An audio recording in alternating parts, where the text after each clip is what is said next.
Bonjour mes chers amis auditeurs et auditrices et bienvenue pour une émission un petit peu spéciale puisque comme vous le savez, Star Wars épisode 9 va pas tarder à sortir et on a décidé aujourd'hui avec mon cher acolyte Gabi de parler de Star Wars, cette saga mythique. Et donc bonsoir à toi Gabi, comment vas-tu? Bah écoute, très bien, hein. Salut à toi Guide, hein. J'espère qu'on va passer un bon moment pour parler de Star Wars. Et déjà qu'on avait fait la même chose avec la saga Alien, qui a eu plutôt de bons retours, et on avait même remarqué qu'on n'avait pas dit que des conneries, donc quelque part ça nous rassure, c'est pour ça que de parler de Star Wars ne va pas être très simple, parce que comme vous le savez, déjà il y a pas mal de choses à l'intérieur du film, il y a moyen d'interpréter à sa manière, que ce soit religieux ou même de faits historiques, et c'est vrai que on sait qu'il y a l'univers aussi étendu de Star Wars qui parle de pas mal de choses, mais en général c'est fait par souvent des fans, donc c'est difficile de savoir ce qui est vraiment validé ou non. Donc aujourd'hui, on va plutôt se concentrer sur les films. Hein. Je pense que ça sera une bonne Oui, chose. Et puis, on va attaquer avec. Je sais pas par où attaquer. Est-ce qu'on va parler de l'histoire? Est-ce que tu as quelques idées sur l'histoire? Qu'est-ce qui t'a marqué le plus? Et surtout, est-ce que tu te souviens de quand tu avais vu ton premier film Star Wars? bah écoute, c'est vrai que les questions là sont intéressantes parce que du coup, mes premiers souvenirs hein, de Star Wars, c'est... Alors moi je suis de 77 déjà, je suis né Oh. la bonne année, on va dire. Malheureusement, j'avais un mois hein, quand le film est sorti au cinéma, mais si tu veux, je faisais pas partie des gens dans la salle de cinéma à l'époque. Ah, Mais mon premier Star Wars que j'ai vu, bah, c'est l'épisode 4 donc. Et j'ai dû le voir au Noël 1984 ou 85 parce qu'il passait à Noël, je crois, sur Antenne 2 ou TF1 à l'époque à la télé. Quelque oh, chose comme ça. Enfin, tu me diras, dans les années 80, Star Wars, il est passé un bon paquet de fois à la télé. oui. Euh, mais l'épisode le plus marquant, bah, c'est évident que c'est quand tu apprends que Leia, c'est la, pour moi, c'est la sœur de Luke. C'est là, Hmm. c'est, pour moi, c'est ce qui m'a le plus marqué, encore plus que l'épisode avec Je suis ton père hein, de Dark Ah. Vador. Parce que pour moi, dans ma tête, si tu veux, d'enfant, je voulais voir Luke et Leia finir ensemble, en fait. Non, mais Je c'est con à comprends. dire. Mais quand t'es gamin, t'es amoureux de cette femme, en fait. Et parce que la femme forte, la femme guerrière, la femme aventurière qui a peur de rien, rebelle, ça c'est, on va dire que c'est un fantasme de De vie jeune future. adolescent. Ouais, voilà, de jeune adolescent. Et tu te rends compte que finalement, attention, il y a l'inceste. Attention. Non, mais pour les gens, voilà, ça fait quand même un coup derrière la tête, ça fait mal, quoi. Donc, Ah, Lucas était un petit cochon, donc on ne sait pas. Non, c'est vrai qu'il faut savoir que Lucas, quand il a fait son premier film, c'était pas sûr qu'il allait avoir une suite. On ne savait pas vraiment, hein, ça dépendait du succès, comme d'habitude.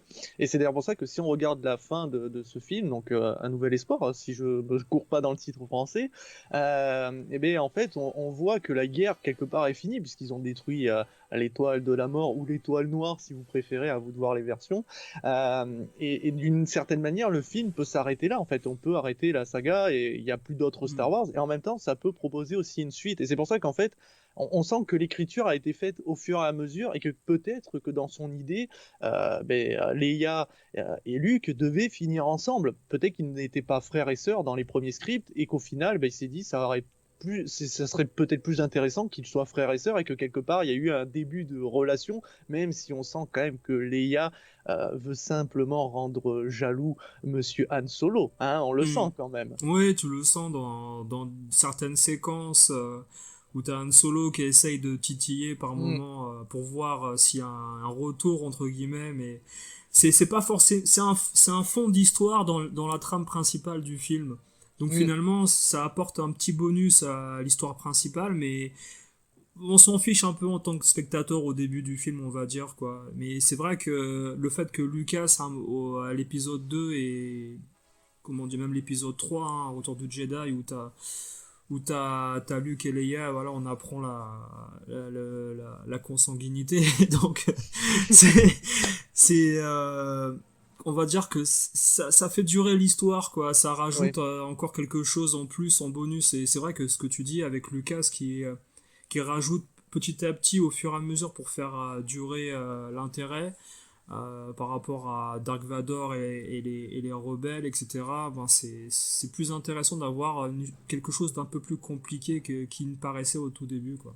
Ouais, et puis ça permet de s'attacher aux différents personnages, parce que dès le premier film, on arrive à s'attacher, que ça soit à Luke, que ça soit à Han Solo, que ça soit à Leia, alors on les voit au début que quelques minutes, mais on sent qu'ils ont une histoire, on sent qu'ils ont un passé, qu'ils ont quelque chose, de cette manière, bah, quand tu vois cette relation naissante, tu te dis, ah, ce serait génial qu'ils finissent ensemble, parce qu'ils sont si mignons, et en même temps, tu découvres petit à petit que ils étaient frères et sœurs, donc tu vas découvrir la vérité, mais en même temps tu découvres que c'est vrai que Leia avait déjà un penchant quand même pour Han Solo qui était, on le sent un peu un gros bof que aujourd'hui on ne pourrait pas vraiment tolérer dans nos films parce que ça y est, il fait des blagues un peu bizarres, tu vois, on sent que c'est un gros Ouais. lourdeau qui drague, ça poserait problème, mais à l'époque on se disait ouais, mais il drague normalement quelque part, tu sais, limite il serait en train de siffler, hé les gars, chut, viens ici. Oui, oui, oui, mais tu sais que Lucas avait révélé qu'il voulait le cow-boy typique de l'espace, un peu bourrin, qui roule sa bosse, qui a fait ses preuves avec des contrebandiers, etc. Un petit mafieux, quoi, un peu comparable à ce qu'étaient à l'époque les gangsters dans les films d'Al Capone, etc. Quoi, et puis l'époque du Far West avec le cow-boy solitaire, etc. C'est une analogie tout à fait recevable, ouais. Et que malheureusement, dans le film Han Solo, on ne verra pas trop, Oh là puisque là. l'acteur qui incarne Han Solo Euh, jeune n'a aucun charisme, et c'est vrai que l'histoire ouais. est un peu mal écrite, et c'est dommage, parce que c'est un personnage qui est quand même fort, qui est touchant, parce qu'au fur et à mesure, il va se dévoiler, il va commencer à s'attacher justement à ces personnes qui croisent, et il va pas hésiter à prendre des risques pour justement soit les aider, soit simplement retourner le mal quelque part. Donc Hmm. c'est vraiment dommage que ce film soit presque une épée de Damoclès sur la tête de Han Solo, mais Hmm. sachez que ça reste un personnage fort et intéressant, et ceux qui, encore une fois, s'intéressent à ce personnage, n'oubliez pas que l'univers étendu propose pas mal d'histoires sur Han Solo. Euh, pour ma part, je vais parler un petit peu de ma première expérience Oui, Star bien Wars, sûr, quelque ouais. part. Alors, comme toi, j'étais jeune, mais encore plus jeune, parce que c'est vrai que c'est mes parents qui ont connu Star Wars, et c'est eux qui m'ont fait découvrir avec le laserdisc donc de l'épisode 4. Alors pour ceux qui savent pas, le laserdisc c'est plus ou moins un DVD mais version géant, Oui, oui. qui malheureusement ne pouvait pas accepter un nombre de mémoire sur une phase de CD, et donc il fallait mettre le film sur les deux faces pour avoir déjà 1 heure de film. Et donc pour Star Wars, eh bien, il y avait 2 CD, et à chaque fois il fallait tourner le CD pour avoir la deuxième partie du film, et après changer de CD, puis tourner à nouveau le CD, donc c'était assez laborieux. Mais c'est comme ça que j'ai découvert Star Wars, et je l'ai encore le Laserdisc, et c'est vrai que ça a été une expérience assez folle, parce que on l'avait dit déjà avec la saga Alien, c'est que c'est des films qui parlent d'espace, qui nous montrent l'espace, un univers extrêmement méconnu à cette époque-là, et surtout quand on est jeune, on n'y connaît rien, et on est fasciné par ça, par cet espace, par ce vide, et en même temps, on va dire que Lucas a réussi à rendre cet espace vivant, avec des bruits, avec des vaisseaux qui bougent de manière Hmm. normale, alors que normalement c'est pas le cas, Ah ouais. et c'est de cette manière que j'ai réussi à plonger dans cette histoire, et aussi, bien entendu, par la force, hein. Donc, est-ce que pour toi, ça t'a marqué cet esprit, euh, on pourrait dire religieux quelque part, parce que c'est vrai que la force, au début, on ne sait pas comment ça fonctionne. On va Hmm. découvrir ça dans la menace fantôme, et beaucoup ont gueulé là-dessus avec les midi-chloriens. Mais avant qu'on connaisse cette vérité, est-ce que pour toi, c'était un aspect religieux, ou au contraire, c'était comme ça, les pouvoirs magiques comme dans Harry Potter quelque part? Disons que j'avais envie de croire que la force, il y avait quelque chose de mythique autour. C'est-à-dire Mhm. que pour moi, c'était pas quelque chose que tu travaillais pour posséder, c'est quelque chose que tu avais en toi, dans ton âme en fait. Et Mhm. c'est un peu ce que révèle Obi-Wan à Luke, c'est que c'est en lui la force. Et il faut juste qu'il arrive à puiser en lui pour la décupler, etc. Et pour moi, l'analogie avec, par exemple, tous les chevaliers de la table ronde à l'époque, avec Excalibur, ça a exactement la même puissance. Pour ceux qui ont lu les livres d'époque et qui voient ce film Star Wars, pour moi, Lucas c'est clairement inspiré des chevaliers, l'époque des chevaliers, et d'ailleurs il l'a avoué aussi, hein. Mhm. Il s'est inspiré de beaucoup de choses. Et je pense que ouais, ce côté mythique, sacré, religieux après, c'est un peu plus compliqué à déceler, je pense. Mhm. Mais bah, après, tu me diras, hein, il y a une religion autour de la, on va dire, il y a une espèce de secte du clan rebelle, parce que quand tu Mhm. vois l'école avec la formation des Jedi, etc., il y a une espèce de religion de Jedi, ouais, je pense, ouais. Oui, Mais parce que on peut voir que les rebelles ont comme une foi envers les Jedi, comme si c'était des divinités, quelque part, des élus qui pourraient leur apporter le salut dans cette obscurité, quelque part. Mais justement, est-ce que tu trouves qu'il n'y a pas eu euh, comment dire, que Lucas a fait marche arrière avec l'histoire des midi-chloriens, finalement? bah, après, je pourrais pas. Disons que je pense qu'il y a pas mal d'incohérences hein, dans les épisodes qui sont apparus un peu plus tard, qui sont des Mhm. préquels. Je trouve que après bien sûr hein, Disney a pas forcément étayé et puis non plus approfondi la chose en faisant que des films d'action. Pour moi, quand tu parlais tout à l'heure du film Han Solo par exemple, hein, pour moi c'est une case qui a été cochée par Disney en disant voilà on a fait Han Solo, case cochée, on passe à autre chose et puis finalement il y a pas de profondeur. Je pense que Lucas à un moment donné s'est perdu un peu dans son histoire aussi, il a peut-être manqué de temps. Mais écoute, après, je peux te laisser en parler de ça, Oui, oui, bah après, pour moi, c'est vrai que l'histoire religieuse, c'est une interprétation à chacun. On peut le voir avec, par exemple, Dark Sidious. Beaucoup y voient Adolf Hitler, on va pas se le cacher. C'est vrai Ouais. il y a des similitudes, il y a pas mal de ressemblances. Et certainement que Lucas s'est inspiré de toutes ces histoires pour créer son histoire, quelque part, et nous offrir, en fait, quelque part une image de l'humanité si elle était devenue technologiquement parlant assez évoluée pour aller dans l'espace et au final même si on évolue technologiquement parlant ben, on reste des êtres humains et on agit comme de pauvres salauds quelque part et c'est vrai que je trouve qu'avec l'histoire des midi-chloriens on a une réponse à la force mais en même temps c'est une réponse qui est un peu facile quelque part en disant ben, finalement les midi-chloriens tout le monde les a puisqu'on le dit clairement dans la menace fantôme tous les êtres vivants ont des midi-chloriens sauf que suivant le taux on va être plus ou moins apte à avoir la force en nous quelque part et à pouvoir l'utiliser. C'est pour ça que d'ailleurs, quand ils vont découvrir Anakin Skywalker, qui va devenir le Dark Vador et donc le père de Monsieur Luke et de Leia, ben, il a un taux de midi-chloriens extrêmement élevé, ce qui fait qu'il est déjà apte à utiliser la force comme ses enfants. D'ailleurs, je tiens à passer un petit peu sur l'histoire de Star Wars 8, où on voit Leia dans l'espace en train de mourir et elle est en train d'utiliser la force pour arriver dans le vaisseau en mode Superman. Hmm. Et c'est vrai que beaucoup de gens ont gueulé en disant What the fuck? Et moi le premier, je vais pas me le cacher. Mais en fait, c'est juste que c'est encore un problème d'écriture, c'est que c'est mal agencé, c'est mal amené en fait. Leia peut utiliser la force réellement puisqu'elle est la fille de Dark Vador et donc elle a un taux de midi-chlorien extrêmement élevé, mais elle l'utilise pas forcément consciemment. En fait, l'ordre des Jedi comme les Sith, les professeurs apprennent à leurs élèves à manipuler la force et à pouvoir l'utiliser à leur plein potentiel. Et suivant notre côté lumineux ou obscur, si on a plus peur ou si on est quelqu'un d'extrêmement vaillant quelque part, eh bien, la force va être employée d'une certaine manière. Soit on va repousser notre adversaire, soit on va utiliser des éclairs, ce genre de choses. Et c'est pour ça que Leia, quand elle utilise la force à ce moment-là, c'est son corps qui agit, mais en fait, c'est parce qu'elle est capable de le faire. Mais c'est vrai que c'est amené d'une manière, on va dire, ridicule, quoi. Enfin, de Hmm. voir Leia en mode ouais, Superman, je sais pas pour toi, mais moi, ça m'a. Hmm. Enfin, c'était dégueulasse, quoi, quelque part. Ouais. Bah, c'était pas cohérent par rapport à tout ce qu'elle avait fait Mm. avant, où elle était plutôt une femme politicienne dans les derniers épisodes, et puis tu te rends compte que elle aurait pu un peu surpasser son côté leader en utilisant la force et en allant en combat elle-même aussi.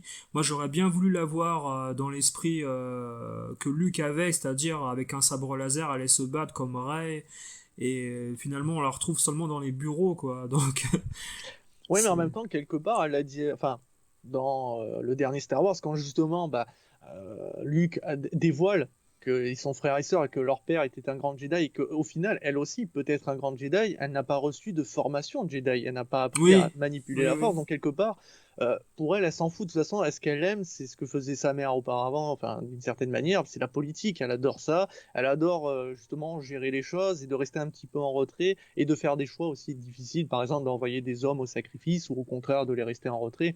Donc quelque part, ça reste une femme forte qui peut quand même utiliser la force. Je pense que ce qu'aurait dû faire Disney, Disney ou les réalisateurs, c'est de mettre en place quelques scènes où on voit très rapidement que Leia utilise la force inconsciemment, tu vois, par exemple, elle lit dans l'esprit sans le faire exprès, ou à un moment, tu sais, elle se met en colère et tu vois un objet se déplacer, ce genre de choses, et Oui. ça nous aurait mis la puce à l'oreille, et la scène aurait été moins traumatisante quelque part, alors que là, elle arrive comme un cheveu sur la soupe, en mode, coucou, je suis là, quoi, j'ai la force. Oui, oui. Ça.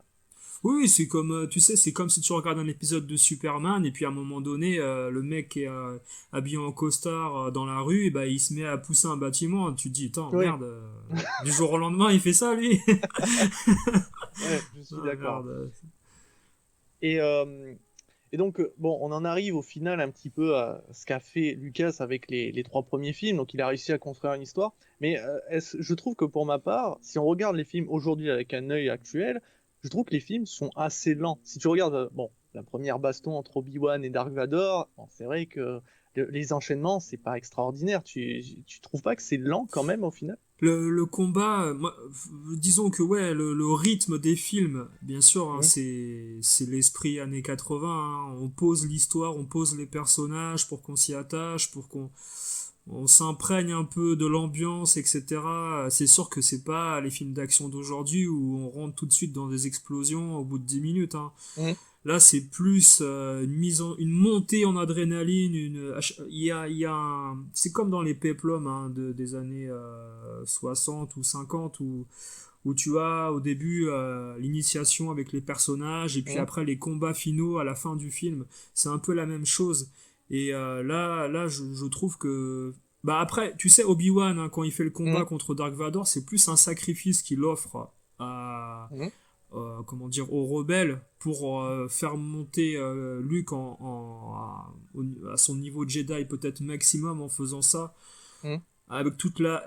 Je dis pas qu'il va révéler une certaine haine, une certaine force en Luke En se en sacrifiant. se sacrifiant, mais quelque part, c'est lui le déclencheur Obi-Wan, je pense, à un moment donné. Ouais, c'est comme s'il passait le flambeau quelque part en disant, Oui. tu vois, maintenant c'est à toi de devoir te battre contre Dark Vador, contre Mm. le côté obscur, et donc je fais ce sacrifice. C'est vrai que quelque part c'est très beau, mais d'ailleurs c'est ce que j'avais un petit peu parlé dans certaines de mes vidéos sur les théories Star Wars en disant que peut-être que pour passer à l'immortalité, il faut justement faire un sacrifice quelque Mm. part, passer le Ouais. flambeau Ouais, à ouais, quelqu'un d'autre. ouais. Parce que Ouais. justement, si Obi-Wan meurt et que bah, Luke ne décide pas d'être un Jedi, bah, techniquement à Mm. ce moment-là, l'ordre des Jedi, c'est fini. Parce qu'on ne connaît Ouais. pas d'autres Jedi à ce moment-là. Ouais, ouais, c'est marrant parce que là encore, c'est comme dans les civilisations anciennes, hein, les Mm. Incas, etc., où tu avais un sacrifice offert aux dieux pour que justement les choses se calment ou comment dire, il y ait plus de puissance pour le peuple, plus d'offrandes, etc. Mais de toute manière, Lucas a réfléchi son film d'une manière où t'as plein de petites choses à droite à gauche qui font que le film est. Il y a une puissance qui se dégage du film. Je me demande si la force finalement elle est pas dans le film complet. Tu Bah sais? si, mais c'est le film, c'est la force, quelque part. Mais justement, tu vois, on a des phrases aussi, comme par exemple quand Dark Vador, il dit «Votre manque de foi me consterne». Oui. On sent quand même qu'il y a souvent la foi, quelque part, qui revient. Et c'est vrai que ce qui est beau dans la saga Star Wars, c'est qu'on peut interpréter de plein de manières tout ce qu'on voit. Et en même temps, quelque part, on sent que Lucas a essayé de donner des réponses, on va dire, presque possibles et scientifiques, on va dire, quelque part, en disant, bah, vous voyez, c'est les midi-chloriens, c'est pas simplement la Mm. foi, ou quelqu'un qui naît en mode élu. D'ailleurs, on a découvert aussi depuis peu que Dark Sidious n'est autre que le père de Anakin Skywalker. Alors, quand je dis père, c'est pas lui qui a, qui a tapé Ouais, oui. la barquette de la mère de Anakin, mais il est le père, parce que c'est lui qui a modifié, enfin, ouais, modifié, on va dire, le taux de midi-chlorien dans le fœtus et a fait en sorte qu'Anakin naisse. C'est quand même fou d'avoir cette réponse Ouais. après tant d'années, alors que pour nous, on pensait que Anakin est né comme ça, comme ben, une divinité, Mm. comme un dieu. Donc est-ce que pour toi, ça te pose problème quand même, ce genre de réponse, ou au contraire, Mm. tu arrives quand même à encore apprécier l'histoire de Star Wars, parce qu'au final, ton interprétation n'a pas tant changé que ça, même avec ces réponses-là. Oui, là, ça a pas tant changé que ça, mais c'est vrai que le côté manipulation en laboratoire, ça casse un peu le côté mythique Mm. de la divinité, comme tu dis. Je pense que l'enfant qui est né en ne sachant pas, en se perdant un peu dans sa vie, en ne sachant pas comment contrôler sa haine, parce que c'était bien amené dans l'attaque des clones, c'était cette partie-là où tu vois Anakin qui sait pas exactement où il en est. De toute façon, dans les Star Wars, il y a beaucoup de manipulation, beaucoup de vices de la part du côté obscur. Et je pense que il fallait garder ce côté-là un peu insouciant du personnage qui va se révéler à lui-même en Mm. faisant des choix. Par contre, le côté, comment dire, pas sec, mais le côté où on te dit finalement, voilà, il y a une manipulation au laboratoire, ça enlève un peu toute l'explication qu'il y a eu dans les épisodes en préquel. Et Mm. c'est un peu dommage, parce que finalement, le côté religieux, le côté mythique, mythologie, etc., il en prend un coup quand même, hein, faut dire la vérité. Ouais, parce que quand on voit les temples Jedi, encore une fois, tu te dis c'est un monument, c'est sacré et tout, et au final, on te dit bah ouais, mais non, en fait, enfin c'est cellulaire quoi, c'est des midi-chloriens. Finalement, Ouais. c'est l'esbrouf quelque part, c'est plus aussi mythique. Et c'est vrai que je suis d'accord avec toi. C'est dommage parce que derrière quelqu'un qui va se plonger dans cette histoire, s'il commence avec les premiers films, donc quand je dis les premiers entre guillemets, donc la menace fantôme, si on prend l'ordre, on va dire normal, bah tu perds de ce rêve-là, alors que si tu commences avec un nouvel espoir, l'Empire contre-attaque, tu commences avec l'histoire originale et tu commences un peu plus à rêver. Et Mm. ce rêve, tu le dis, ouais, il perd un petit peu de son charme, malheureusement, à vouloir donner des réponses à toutes ces questions, alors que finalement, des questions, c'est aussi important pour un film qu'elles n'ont pas forcément de réponse, parce que ça permet aux spectateurs Mm. de rêver, d'imaginer des choses, et donc derrière de créer l'univers étendu Mm. que nous connaissons de Star Wars. Mais je pense que tu vois, ça c'est une des erreurs de Lucas qui a peut-être voulu faire un film par rapport à l'époque que l'on vivait actuellement, Mm. avec les manipulations génétiques, etc. Et je pense que c'est une petite erreur que Lucas a faite dans sa vision comment dire, des origines en fait Mm. de son film, parce qu'à la limite laisser le flou, le vague avec le côté religieux, ça avait un côté symbolique assez puissant par Mm. rapport à la force, et là on se retrouve dans la réalité abrupte un peu. Mais après tu me diras peut-être que nous humains aussi, voilà, on On a a besoin de réponses. ben, c'est même pire que ça, c'est qu'on nous aussi on a été manipulés génétiquement peut-être à nos origines Mm. par une autre population. Donc finalement, est-ce Mm. qu'il a pas voulu mettre ce clin d'œil, tu sais? Ouais, ouais, non, bah, c'est vrai qu'on retrouve. Bah, on sent que le film, quelque part, il essaye de nous envoyer très loin, très haut, quelque part. Et il reste très terre à terre au final, parce que tout ce qu'on voit dans le film, quelque part, c'est plausible et c'est la réalité quelque part. Tu vois, les midi-chloriens, c'est les cellules, tout ça. La force, au final, on la voit jamais vraiment. Quand le mec il manipule, mais c'est vrai que quelque part, on se dit, c'est ce qu'on vit au quotidien. Notre histoire, on sait pas tout, et dès qu'on découvre de la vérité, on est peut-être déçu. Au final, c'est vrai que petit à petit, Lucas, il a joué là-dessus, c'est qu'il nous a fait rêver, puis petit à petit, il a commencé à placer les réponses qu'on attendait quelque part, et on a été déçus parce qu'on se dit mais ça casse le rêve, on n'est plus dans cet imaginaire incroyable et fou. Mm. Et ouais, c'est vrai que Lucas, mais après on peut pas vraiment détester le travail de Lucas, parce que quelque part c'est ce qu'il voulait faire, en tout cas c'était son film. Maintenant c'est vrai qu'on sent quand même qu'il manque des réponses, on va dire assez nettes. Par exemple, pour moi, quand je vois l'Empire enfin, dans la première trilogie qui est sortie, eh ben, pour moi, elle est pas si mauvaise que ça, en fait. Tu vois, oui, alors ils détruisent une planète et on voit jamais s'il y a eu des êtres vivants sur cette planète, tu vois. Mm. Enfin, on nous montre pas une scène où on voit un plan de caméra, on voit des gens vivre, manger, tu vois, dans un marché ouvert, tu vois, des Oui. animaux. On voit juste la Ouais. planète, elle explose, fin de l'histoire, tu vois. Et c'est vrai que je trouve ça problématique, c'est que Lucas n'a jamais vraiment montré que l'Empire était extrêmement mauvaise et que les rebelles étaient vraiment bons, alors que malheureusement, et c'est une réalité, l'Empire, c'est le mal, les rebelles, c'est le bien. Alors que pourtant, Mm. d'un côté, ce que veulent les rebelles, pour moi, c'est mal. Est-ce que pour toi, justement, t'es plutôt Empire, plutôt rebelle, et pour quelle raison d'ailleurs? Bah, en fait, c'est juste pour revenir à ce que tu disais sur la Mhm. planète qui explose.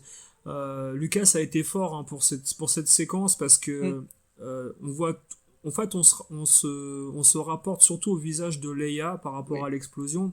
Et c'est sur elle, c'est sur l'innocence de son visage que tu peux te représenter le peuple en fait qui a Mhm. souffert, qui a été, comment dire, Exterminé. exterminé, voilà, et tu ressens ça sur le visage de Leia. Et la planète ressemble aussi étrangement à la Terre aussi, donc du coup, t'as une petite idée de ce que nous on pourrait ressentir si Mhm. on était exterminé. Et alors, est-ce que je me sens plus empire ou rebelle? bah c'est évident que je me sens pas du tout empire ni côté obscur parce que c'est la facilité comme dit Yoda, c'est-à-dire que la haine, la destruction, c'est le côté facile, irréfléchi. C'est un combat très manichéen Mhm. entre deux religions différentes, le bien, le mal, les rebelles, l'empire. Et sincèrement, moi je me vois pas du côté obscur du tout parce que pour moi ça symbolise vraiment la simplicité, comment dire, ce que tu as au plus profond de toi sans être réfléchi dans tes actions en fait pour moi si tu veux ça vient d'un Mhm. sentiment primal Ouais, primaire animal, ouais. Mhm. animal voilà. Après toi je sais pas comment tu vois Bah, ça. en fait, pour moi, pour moi, c'est l'erreur en fait des premiers films, c'est que quand on regarde l'Empire, alors oui, il détruit une planète, il tue des milliards enfin, on va dire des milliards de personnes, ils veulent détruire les rebelles, mais en même temps, on ne sait pas ce que fait réellement l'Empire en fait. Est-ce qu'ils détruisent tout le temps des planètes? Est-ce qu'ils s'en prennent à la population de chaque planète pour assouvir leur pouvoir? On n'a pas vraiment trop de réponses en fait. On sent qu'il y a une haine mais on sait pas pourquoi. Puis en plus, ben, on sait que l'Empire est grand, enfin, on sent qu'il y a des milliers de personnes qui travaillent, les soldats et tout ça. Et c'est vrai qu'il manque des réponses pour moi pour que vraiment je me dise, ouais, l'Empire, c'est vraiment les mauvais de chez mauvais et que les rebelles, c'est bien. Parce que d'un côté, les rebelles, ce qu'ils veulent, c'est la liberté. Mais on sait aussi aujourd'hui, et on en est bien conscient, la liberté, c'est beau, mais si tout le monde était libre de faire ce qu'il voudrait, ça serait peut-être un petit peu l'anarchie quelque part. Et ce que Mm. veulent faire l'Empire, c'est tout simplement de dire, oui, vous pouvez être libre, mais pas trop non plus. En gros, il y a une sécurité, on sent que quand on envoie des Stormtroopers sur des planètes, ben, c'est un peu comme la police, les CRS. Alors je sais, l'image est peut-être un peu violente, mais Mm. malheureusement, c'est aussi ça, la réalité. Et c'est ce qu'on voit avec l'Empire. Mais c'est vrai que pour moi, le bien, le mal, c'est bien beau, mais c'est mal montré, tu vois. Il n'y a pas vraiment un moment où je me dis, ouais, les rebelles, c'est vraiment eux qui sont pour le bien, parce qu'ils font des choses intelligentes, qui se battent vraiment contre l'oppresseur. Alors que, bien sûr, comme on l'a dit, on sent que Dark Sidious, c'est un peu le Adolf Hitler, on le sent dans sa démarche, on sent dans sa manière de manipuler, on sent qu'il a une haine envers certaines choses qu'on va découvrir dans La Menace Fantôme, L'Attaque des Clones et le troisième film, puisqu'on sent qu'il n'aime pas les aliens. C'est d'ailleurs ce qui a été souvent dit, c'est qu'il n'aime pas trop les extraterrestres, et c'est d'ailleurs son armée est juste uniquement faite d'humains. Il n'y a que Ouais. des humains qui travaillent pour lui. Donc on sent qu'il a une haine envers ces personnes, comme Adolphe avait une haine contre les juifs. Donc il y a pas mal de ressemblances. Mais c'est vrai que pour moi, ouais, l'Empire n'est pas si mauvaise que ça, montré dans les films. Et c'est ça mon problème, c'est que j'ai jamais eu, tu vois, un choix entre le bien et le mal, parce que je trouve que le combat est mal montré, tu vois. On sent pas qui est le plus mauvais dans l'histoire, parce que même pour moi, les rebelles sont mauvais quelque part, tu vois, dans leur idée, dans leur manière d'agir. C'est pour moi eux aussi qui sont mauvais. Bah, Euh, disons que avec la destruction de la planète, hmm, la princesse prisonnière, si tu veux, il y a un code hein, dans les films de méchants et de gentils. Voilà, on met en place un gros méchant et avec des petits gentils innocents.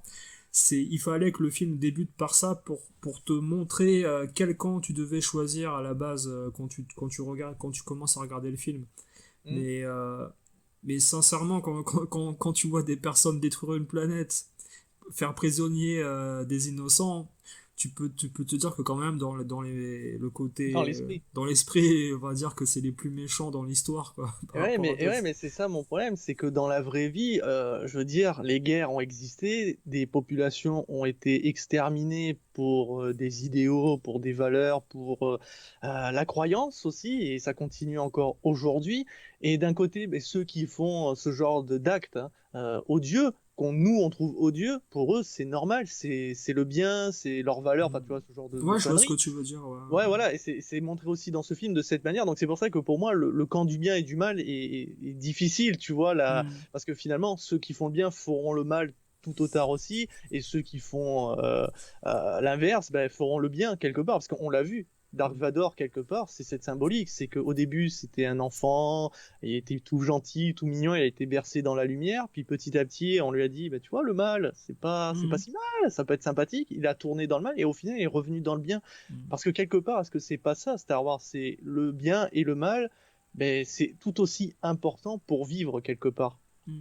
Mais il y a, il y a comment dire, il y a une façon en fait de voir les choses, c'est-à-dire que si on te montre le film à partir du moment où l'étoile noire est détruite, peut-être que tu as une autre vision de Star Wars, c'est-à-dire que tu te dis finalement les rebelles c'est les méchants, ils ont détruit la base de l'Empire.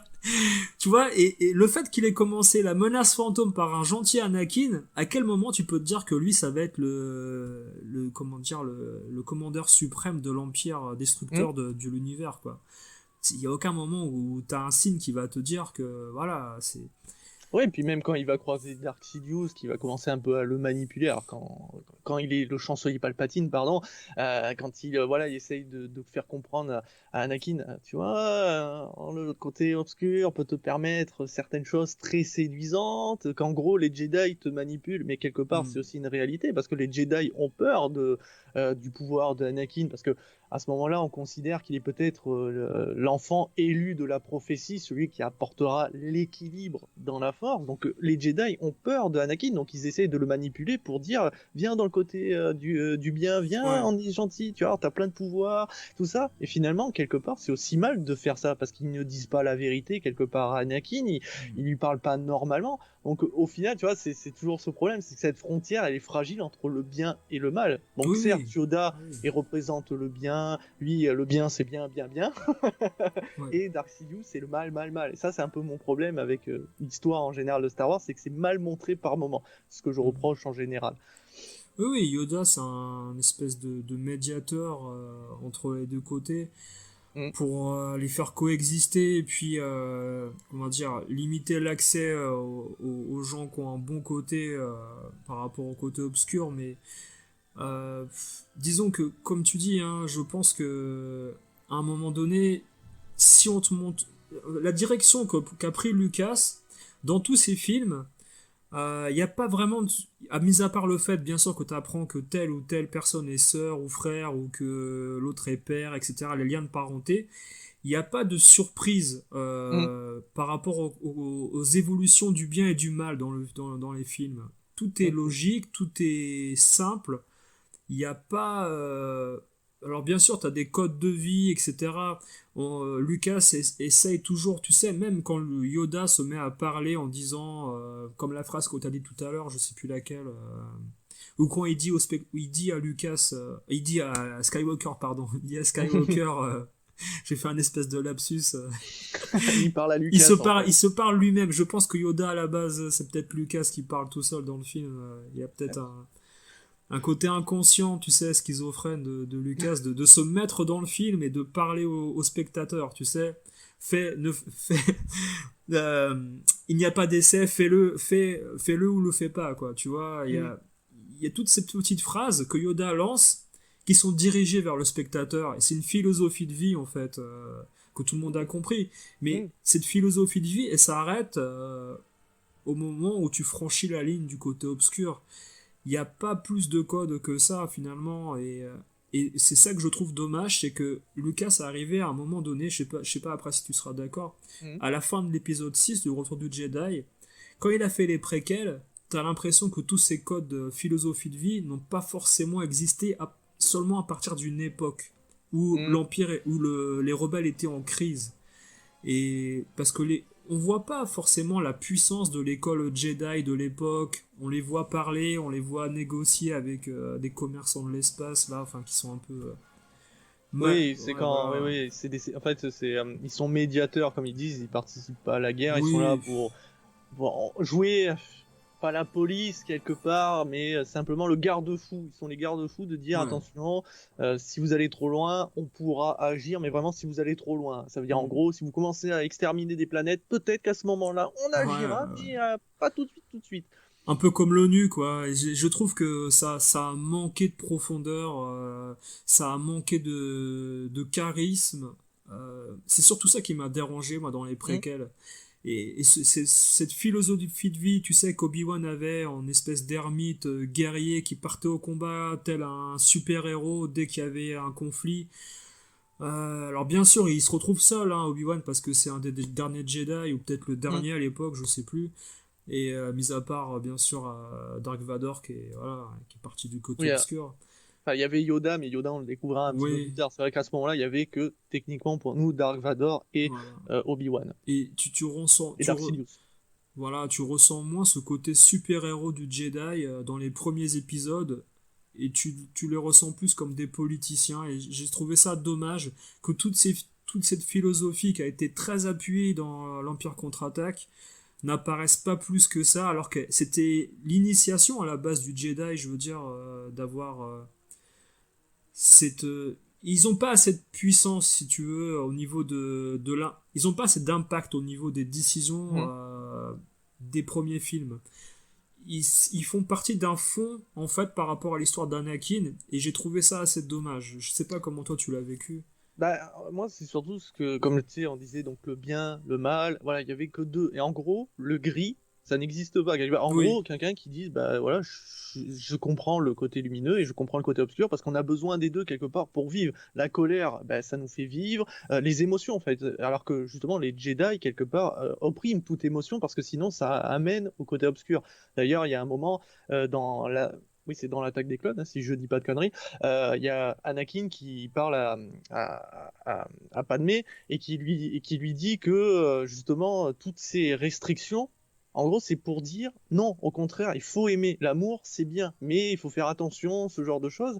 Et le problème, c'est que Qui-Gon, donc qui était le professeur d'Obi-Wan Kenobi dans La Menace Fantôme, et c'est lui qui va rencontrer et faire en sorte que le petit Anakin Skywalker fasse partie de l'ordre des Jedi. Il va essayer d'ailleurs justement d'être son professeur. Euh, est considéré comme un des représentants de l'ordre gris. Et en fait, il faut savoir que dans l'univers étendu, il existe un troisième ordre Jedi qui est plus ou moins l'ordre gris. En gros, grosso merdo, c'est ceux qui sont entre le bien et le mal. Et on le ressent d'ailleurs dans la manière de parler de Qui-Gon. Il n'est pas tout, enfin tu vois, il est pas tout dans le côté lumineux. Tu sens qu'il, voilà, il y a un petit côté taquin, tu vois, en mode ouais, mais le mal aussi, c'est pas si déconnant que ça.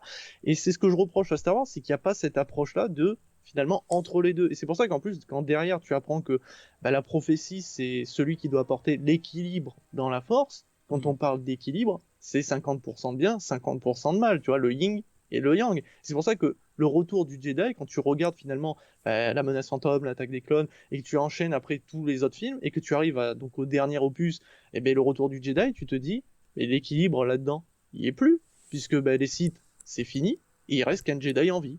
Donc ouais. l'équilibre, il est mort. Et c'est pour ça que je me pose la question aujourd'hui, est-ce que Lucas, quelque part, il voulait pas non plus enchaîner avec d'autres films, ce qui nous a été proposé par Disney, qu'on aime ou qu'on n'aime pas, mais que justement, quand Disney a dit bon, ben, on veut racheter ta licence, il s'est dit peut-être qu'ils vont faire les films que j'aurais aimé faire au final. Bon, malheureusement, c'est pas trop le cas parce que même lui, il est plutôt déçu en général. Mais pour apporter justement ces dernières réponses et qu'en gros, la nouvelle Jedi qu'on connaît donc Rey serait peut-être potentiellement celle qui apporterait ce fameux équilibre parce que pour l'instant, l'équilibre n'existe toujours pas quelque part dans l'univers Star Wars. Qu'est-ce que t'en penses, toi? Ah oui, oui, c'est évident hein, que l'équilibre a été rompu. Déjà à partir du moment où tu as l'épisode 3 avec la revanche des Sith, Hmm. là c'est clair et net qu'il va avoir une longue période de disette où il Hmm. va pas se passer grand chose jusqu'à l'épisode 6 hein, pour les rebelles qui survivent. Et tu te demandes en fait comment ils arrivent à survivre hein, parce que cette minorité qui arrive à vaincre l'Empire grâce à un Jedi qui a été formé sur le tard, surtout grâce à Yoda. Imaginons que Yoda n'était pas présent ou était décédé avant que Luke arrive Hmm. à maturité. Bah, tu te dis que l'histoire elle va tourner court. Donc Hmm. c'est quand même dingue qu'un seul être, l'élu, finalement un peu comme le roi Arthur avec Excalibur, Hmm.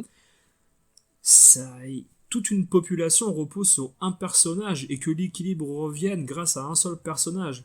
Après, tu Hmm. me diras, c'est dans la logique du fait que du premier personnage qui a été introduit avec Anakin, qui avec sa seule personne, va faire basculer tout l'Empire d'un côté, parce que c'est pas forcément Palpatine qui fait basculer l'Empire, enfin, qui fait basculer comment dire, le La côté la situation, oui. situation dans l'univers avec l'Empire côté obscur, parce que Palpatine il a besoin d'un acolyte pour justement mettre en œuvre son projet. Il n'est pas tout seul, mais tu sens que Dark Vador par contre avec la force et la puissance qu'il a, ben c'est limite, bah, de toute manière, hein, dans le Retour de Jedi, quand Dark Vador détruit Palpatine en le lançant dans le réacteur de la base, Mm. tu sens que c'est peut-être un petit clin d'œil pour dire que l'élève a dépassé le maître aussi, encore une Mm. fois, mais quand tu vois tous les films, c'est Dark Vador qui mène l'Empire de A à Z. L'autre, il est juste en fond pour donner les ordres et il n'est pas forcément acteur. Il a une très grande puissance mentale pour manipuler les gens. Et c'est ça qui est ridicule, tu sais, par contre, dans les nouveaux épisodes Disney, où Mm. on va dire l'empereur entre guillemets du moment, d'ailleurs je sais plus son nom là, Ouais, qui est mort dans le il meurt d'une manière mais ridicule. ridicule, illogique par rapport Oui. à la puissance télépathique, mentale, tout ce que tu veux qu'il devrait avoir pour un souverain suprême. C'est de Bah, l'incohérence totale.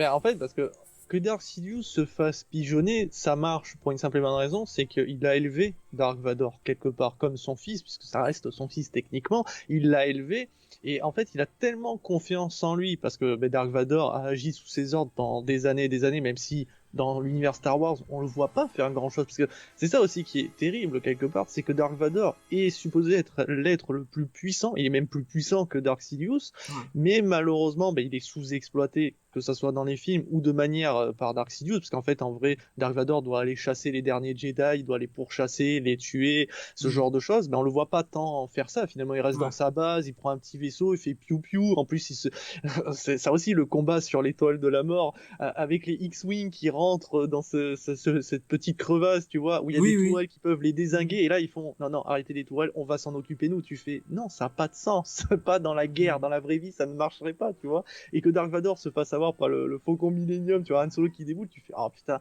Et c'est dommage, Mm. mais c'est vrai que Dark Vador et Dark Sidious fonctionnent, tu vois, C'est un comment dire, binôme, ouais. Ouais, ouais, voilà, ça fonctionne. T'as le maître qui manipule depuis le départ et l'élève qui, au final, c'est l'arme, c'est l'outil. Sans lui, rien ne se serait passé, comme tu l'as dit très bien.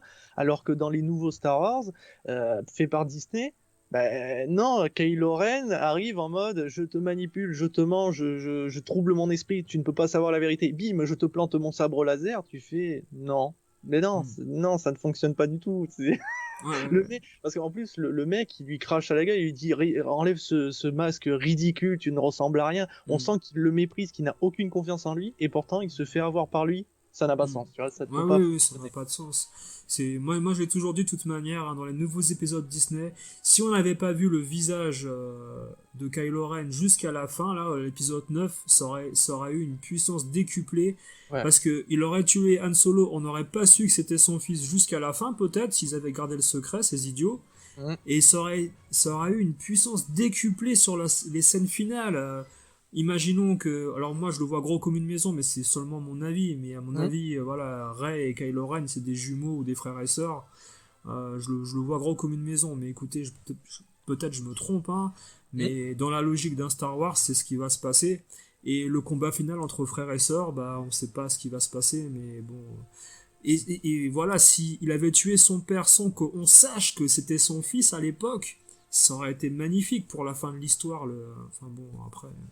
Ouais, non, mais je suis entièrement d'accord parce que c'est, alors, hormis le non-charisme de l'acteur qui incarne Kylo Ren, mais c'est vrai que le personnage fait très enfant, en mode adolescent qui casse tout parce qu'il est pas content, en mode il donne des ordres à la noix, il fait rien, alors que pourtant lui aussi a une grande puissance, hein. Quand on le voit arrêter un tiers de blaster, tous les Jedi et même tous les Sith n'en sont pas capables, hein, encore une fois.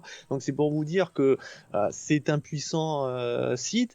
Et en même temps, on a l'impression d'avoir juste un enfant qui est capricieux, qui a pas eu son jouet à McDo et qui est Mm, dégoûté, tu vois. mm, Et comme tu le dis, si on lui avait pas retiré son casque, mais qu'on entendrait simplement savoir, à aucun moment on sait que c'est le fils de Han Solo et quand il commence, enfin quand il le tue, tu vois, et que tu vois le regard de Han Solo en mode mon fils me tue, mais tu vois, tu le ouais. comprends pas parce qu'il le dit pas.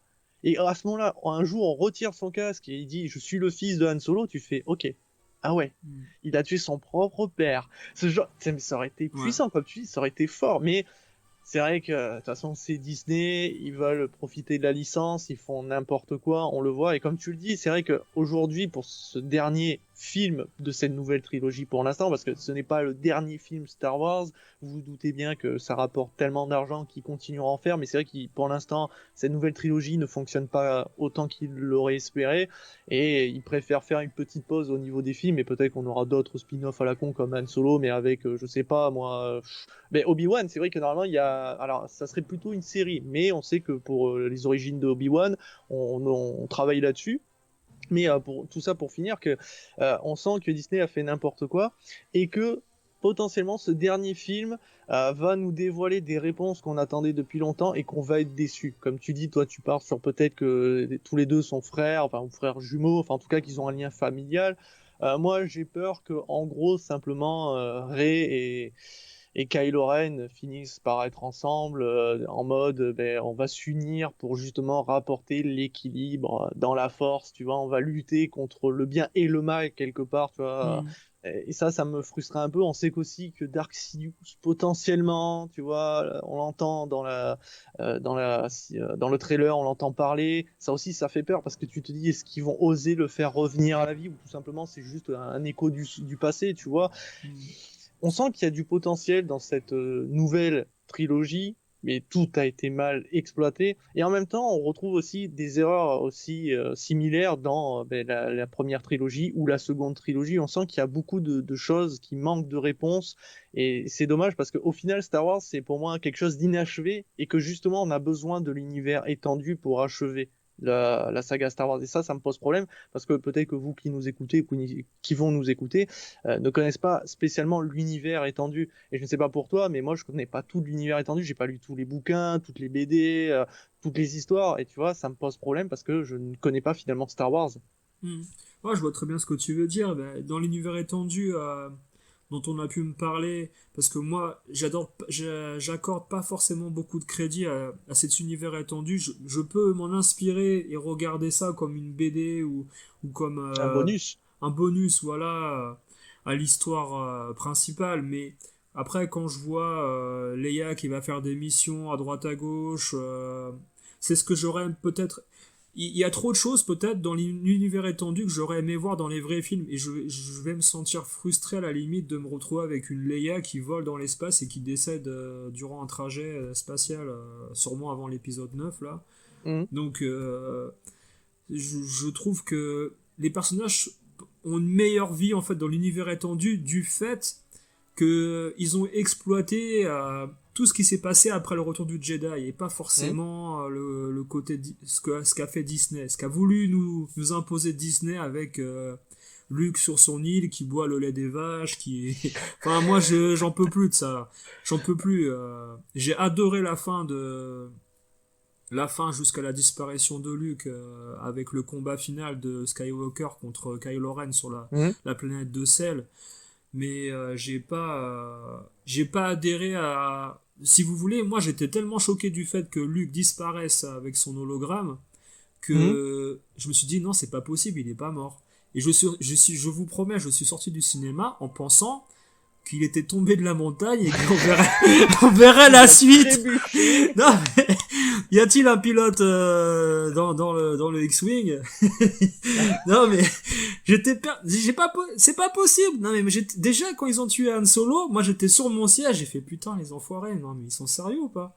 Et après, quand j'ai su qu'Harrison Ford de lui-même voulait arrêter Star Wars parce qu'il en pouvait plus de la série, il avait demandé au scénariste d'écrire sa mort. Donc à la limite je peux le pardonner, mais quand Skywalker c'est un mec qui tu sens qu'il peut donner encore à la série, qu'il peut faire des choses intéressantes. Alors après moi je le vois pas réapparaître en hologramme, se battre avec les Ewoks contre non, c'est bon, Disney ils en sont capables, c'est ça qui me fait très peur. Je suis honnête.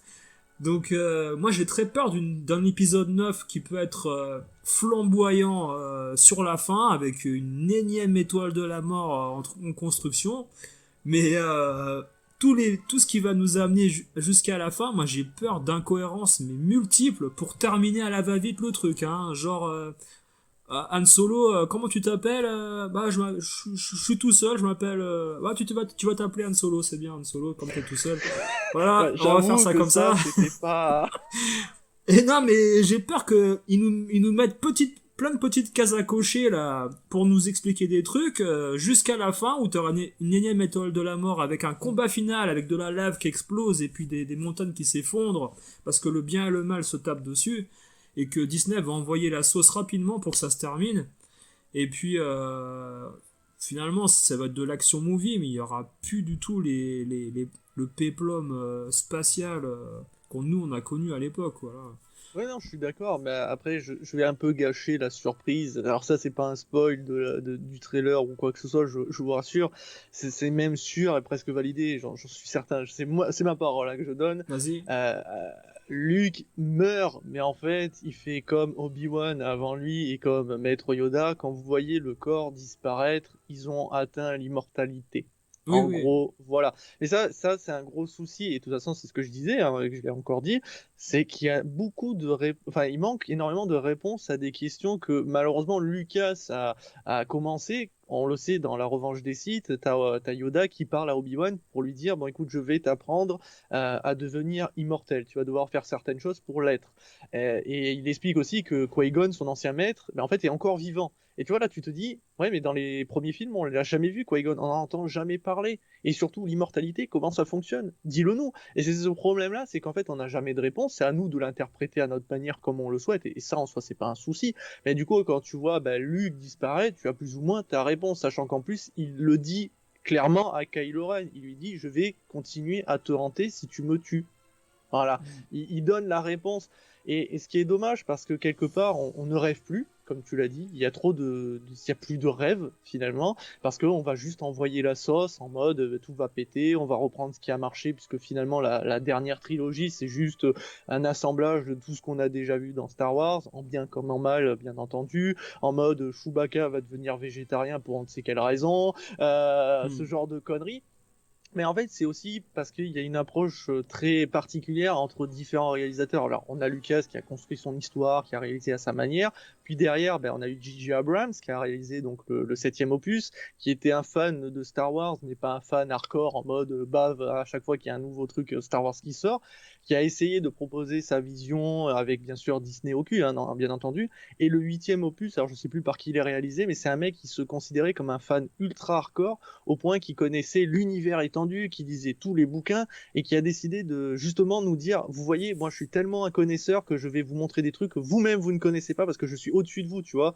Ouais. Et c'est problème parce que du coup tu ne suis plus finalement ce qui a été proposé, l'histoire, t'es perdu, on te dit que ça fonctionne, ça fonctionne pas. Regarde Princesse Leia, maintenant elle peut voler comme comme Superman, ce Hmm. genre de choses. Et c'est vrai que c'est con, mais au final on va arriver à un neuvième opus qui peut être une réussite comme il peut être décevant, mais au final on sera déçu et cette nouvelle trilogie sera une sacrée tâche dans la saga Star Wars parce que c'est bien une continuité parce que au final comme on l'a dit dans le dans le retour du Jedi, l'équilibre n'était pas présent. Il y avait aucun équilibre dans la Force et normalement cette dernière trilogie, en tout cas l'avant-dernière ou voilà, devait apporter ses réponses et encore une fois, on n'a toujours pas ces réponses. On a eu un nouveau méchant, on a eu le premier ordre, mais on ne sait pas comment il a fonctionné, on ne sait pas comment ça a né, on sait rien du tout, et on ne sait pas qui est Rey, et quand on va avoir les réponses, on va être là, on va faire, c'est de la merde. C'est sûr, parce qu'on va être déçu. Parce que Disney nous a déçus, malheureusement.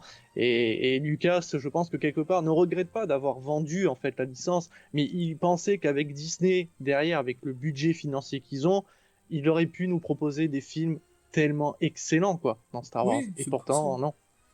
Oui, oui, c'est possible, mais de toute manière, il y a un truc tout simple. Je pense que les vrais fans, comme les fans qui ont adoré les Terminator et les autres séries qui ont été faits après par d'autres réalisateurs, pour eux, les vrais films se sont arrêtés à un moment donné, comme les Aliens, on avait dit. Hein, si tu veux, je pense que un vrai fan aujourd'hui va dissocier la nouvelle trilogie Disney, qui est faite Mm. plus pour une nouvelle génération. Ils auraient pu Mm. appeler ça, je sais pas, à un moment donné, je pense ils auraient pu appeler ça Disney Star Wars The New Generation épisode 7. Allez, voilà. Reboot, quoi, un reboot, tout Ouais, simplement. un truc comme ça, mais tu sais, qui parle plus à une génération nouvelle qui a pas connu ceux de 77 et de 81, 83, etc. Mhm. Euh, je pense que si tu veux, un vrai fan aujourd'hui va dissocier l'ancienne trilogie, comme à un moment donné tu dissociais aussi la trilogie de 2001 et Mhm, des années 2000, on va dire, voilà. Et 99, pardon, 99, Menace Fantôme. Et mhm. donc, je pense que aujourd'hui, Disney a fait quelque chose de vraiment différent et le vrai fan va pas forcément adhérer à ce qu'a fait Disney. Il va s'arrêter dans sa tête à l'épisode 6 terminé. Mhm. Voilà. Je vois. Si tu veux, moi je vois mal déjà. J'arrive pas à voir l'avenir de Finn, Oui, l'acolyte de Rey. Je vois pas ce qu'il fait dans l'histoire parce qu'à un moment donné, ils ont voulu le mettre en couple avec Rey, mais ça fonctionne pas, ça marche pas. Y a pas d'alchimie. Il y a pas mhm. de, il y a pas de, comment dire, tu ressens rien, il n'y a pas de Ouais. feeling, il n'y a pas d'émotion entre les deux Non, t'as persos. l'impression de voir des amis, quoi, enfin Oui, des des potos. amis. Pour moi, s'il y avait de l'inceste, il est là, l'inceste. Il est pas entre Luke et Leia, tu vois. Moi, j'en reviens là, toujours. Mais Ouais. écoute, Finn et Rey, pour moi, c'est deux amis. Ils ont rien à faire ensemble. Et Disney, ils veulent les coller à tout prix pour faire une espèce de couple mixte, là, pour le futur. Mais écoute, moi, tout ce que je souhaite, c'est que Finn, il crève dans l'épisode 9. Il a rien à faire dans Star Wars, je suis désolé. Il sert à rien. C'est De toute un... façon, il doit mourir parce qu'il est incarné par John Boyega et c'est un Ouais. acteur de merde. Je suis désolé, je le Ouais. dis haut et fort, il sait pas jouer. Regardez juste toutes les scènes où on voit cet acteur. Essayez en mode muet, hein, vous coupez le son et essayez de visualiser l'émotion qu'il doit afficher. Et vous verrez que Hein. vous ne voyez rien. Il ne Y a rien. dégage aucune émotion. Donc c'est pour ça qu'il est difficile de s'attacher à lui. Alors ok, il incarne un Stormtrooper, donc quelqu'un qui a subi un lavage de cerveau, ce genre de choses. Mais lui, il a pas, il est rien. Il n'affiche aucune émotion. C'est pour ça que quand tu le vois content, t'as l'impression qu'il fait la gueule. Donc tu sais pas s'il est content. Et c'est pour ça que la relation avec Rey déjà ne fonctionne pas. Je sais même pas d'ailleurs comment Rey arrive à s'attacher à Finn en fait. Il y a Oui, aucun moment ça fonctionne. Hein. il n'y a aucune construction Mm. entre les deux personnages, mis à part que l'un a sauvé l'autre et l'autre a poursuivi l'autre dans un marché pour prendre le faucon millénaire. Mm. Ils ont piloté ensemble, ouais, c'est super, ok. Mais après, je veux dire, de là à être ensemble en couple, bon. Ben, normalement pour les couples, alors ça reste une interprétation personnelle. Donc on sait qu'il y a Rose, ce personnage totalement inintéressant Oui, et oui. qui sert aussi à rien, qui a embrassé donc Finn. Normalement, ça devrait être ce couple-là. Et pour Rey, il serait potentiellement, ça serait le pilote. Là, je me rappelle plus celui-là qui est casse-cou et qui prend pour un con le premier ordre là, le meilleur pilote de X-wing. Donc je pense Ah que oui. ces deux-là risquent de finir ensemble. Enfin, il y a une couille dans le potage parce que j'ai vraiment du mal à croire que Rey va tomber amoureuse de Kylo Ren, mais il serait possible parce que tu vois, c'est ça la connerie. Il est incroyable qu'on peut pousser le vice jusqu'au bout. Enfin, Mm. Rey et Kylo Ren, t'imagines, en couple. Non, non, Mais non, ouais, non. mais oui, mais regarde, parce qu'elle le voit torse nu à un moment. Alors certes, c'est ridicule. Hein, la scène est juste ridicule avec le pantalon beaucoup trop au-dessus du nombril, ça n'a aucun sens. Mais quand tu regardes le regard qu'elle a, tu sens que tu vois ce que je veux te dire. Moi, pour moi, je sens à tous les coups ouais, ils vont finir ensemble. Ouais, enfin, il y a un truc, tu vois. C'est Bah, tu peux te poser des questions parce que, oui. comme on disait, hein, Disney, t'es pas sûr de comprendre ce qu'ils veulent faire. Hmm, Soit ils veulent faire un film avec. Moi, ça me rappelle un peu l'époque des dessins animés qui passaient à la télé où t'avais des compagnies américaines qui avaient fait Thundercats, ils avaient fait Mask, ils avaient fait Jace et les Conquérants de la Lumière. Enfin, hmm, je fais un peu un comparatif avec ça. Ils avaient fait un film pour faire des jouets. Un hmm. dessin animé. C'était un dessin animé pour faire des jouets. Voilà, point final. Et il n'y avait pas d'histoire. Et moi, tout ce que je vois en ce moment là, c'est que Disney, ils font du fan service, ils font du merchandising, mais il n'y a pas de film, il n'y a pas d'histoire. C'est poursuite en vaisseau, poursuite dans les tunnels, on se tire dessus, explosion, étoile noire, c'est la fin. Mhm, Et c'est toujours pareil. Je trouve que Disney manque d'imagination. Pourtant, ils ont les moyens. Tu me diras pas qu'ils n'ont pas les moyens. C'est la mhm, compagnie la plus riche actuellement qui a racheté beaucoup de compagnies en Amérique pour le cinéma et les chaînes de télévision. Ils ont une fortune énorme. mhm. Alors, ils vont se faire beaucoup d'argent hein, avec ce film encore. Mais le côté qualité, on va dire c'est un Star Wars, ok. Mais imaginons que le film s'appelle différemment. Est-ce que, avec d'autres personnages, mais qui reprennent par exemple Leia et d'autres, Mhm. avec les mêmes noms, mais des acteurs différents, je suis même pas certain que ça fonctionne. je suis pas certain que c'est le même impact parce que tu enlèves, tu mets un autre personnage qui joue Luke, tu mets un autre personnage Mhm. qui joue Leia parce que bon, elle est décédée, tu mets un autre personnage qui reprend le rôle de Lando Calrissian, Mhm. etc. Les fans vont pas aller voir ça comme ils sont pas allés voir Han Solo, ça va pas marcher. Et pourtant, il y avait écrit Star Wars pour Han Parce, Solo. parce que l'histoire est faible. L'histoire est Mhm. faible, et si les acteurs en plus ne sont pas là, catastrophe derrière. Ouais, non, je suis entièrement d'accord. On sent que ce qui a sauvé les films de la dernière trilogie, c'est parce qu'il y avait écrit Star Wars et que tout le monde espérait retrouver ce qui a fait rêver. Et c'est un peu le souci aussi. Alors, bien entendu, je suis pas en train de dire que les films n'ont pas de défauts, hein, puisque le Star Wars 7, c'est exactement Star Wars 4, je sais plus, ou le 5, oui, je crois que c'est le 4. Donc, c'est exactement le même film. T'as toujours l'étoile qui explose à la fin. D'ailleurs, elle explose de la même manière. T'as trop de similitudes. Et c'est vrai que, comme on l'a dit, peut-être qu'ils auraient collé mode reboot. Ça aurait été peut-être plus simple et peut-être mieux accepté quelque part. Mm. Mais comme tu l'as dit, certainement que les fans, pardon, vont dissocier ça et continueront à apprécier Star Wars pour les premiers films et que cette dernière trilogie, ils vont cracher dessus tout simplement pour dire que c'est juste une honte Mm. à l'univers Star Wars. Et je suis d'accord sans être d'accord parce que il y a des bonnes choses un petit peu partout, comme ceux qui crachaient aussi sur la trilogie avec la menace fantôme, l'attaque des clones et la revanche des Sith, parce que beaucoup de gens ont gueulé contre ces films-là en disant que c'est du n'importe quoi, c'est pas du Star Wars, il y a trop d'explosions, c'est trop, voilà, des films un peu popcorn. Alors je prends ce terme-là, mais c'est pour en gros souligner la vision de certains envers ces films-là, et que je suis pas d'accord là non plus.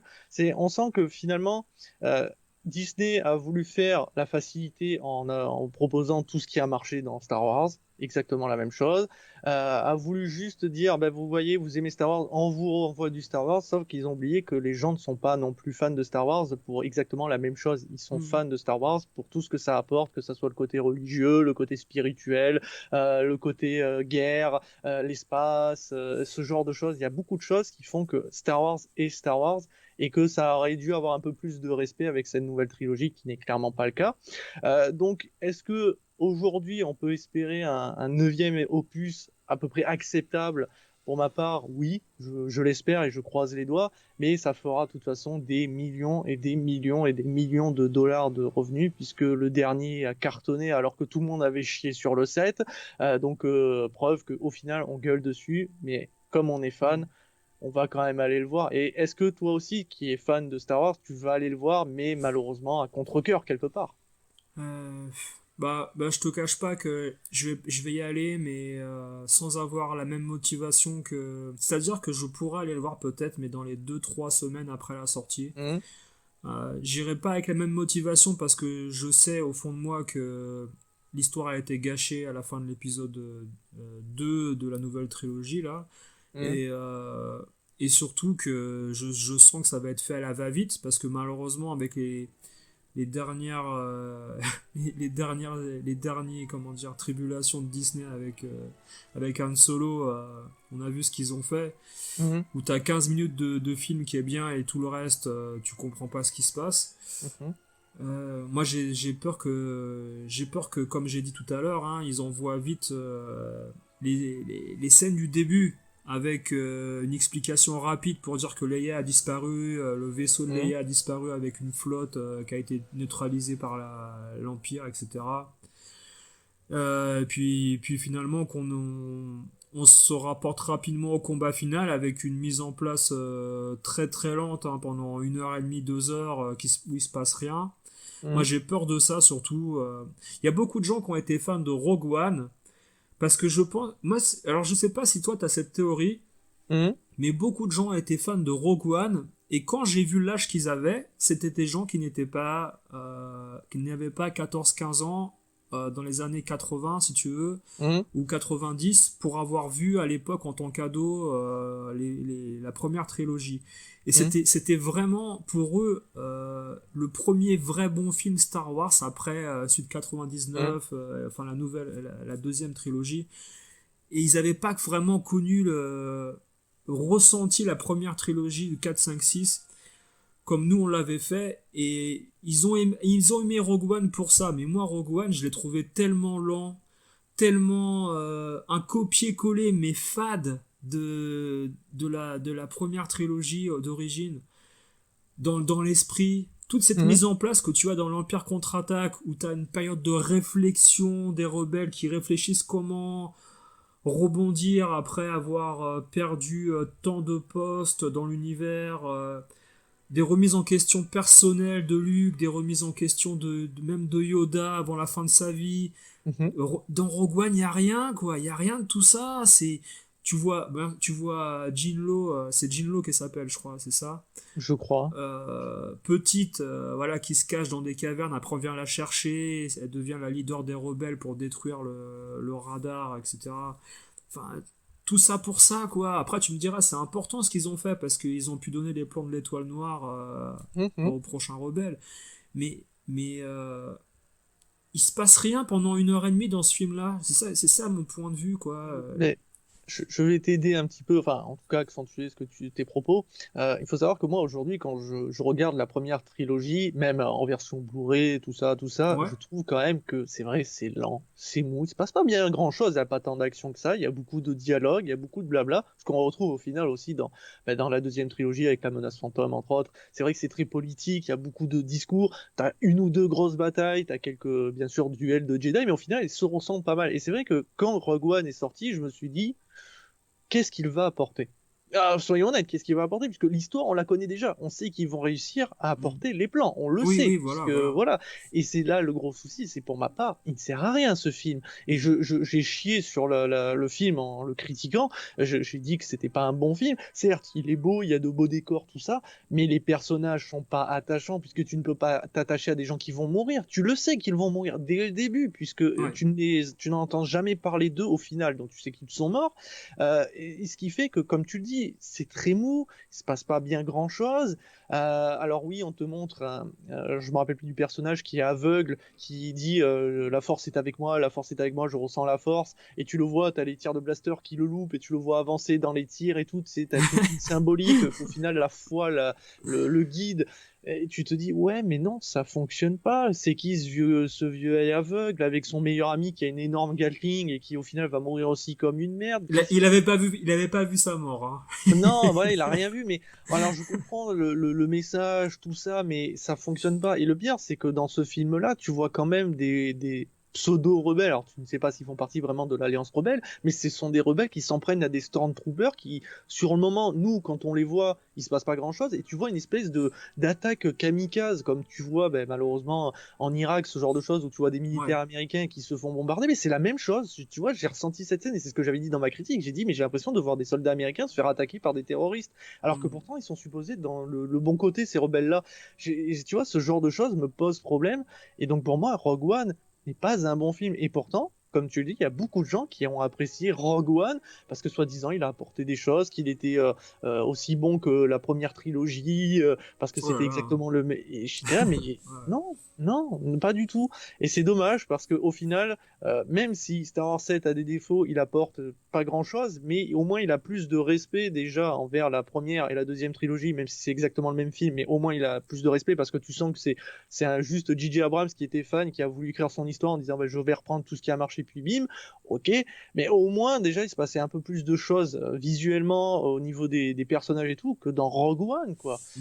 Mais Bah, ouais, tout à l'heure, je voulais te dire que Captain Phasma, en mourant en 10 secondes comme une merde, a plus de charisme que Finn pendant 3 épisodes.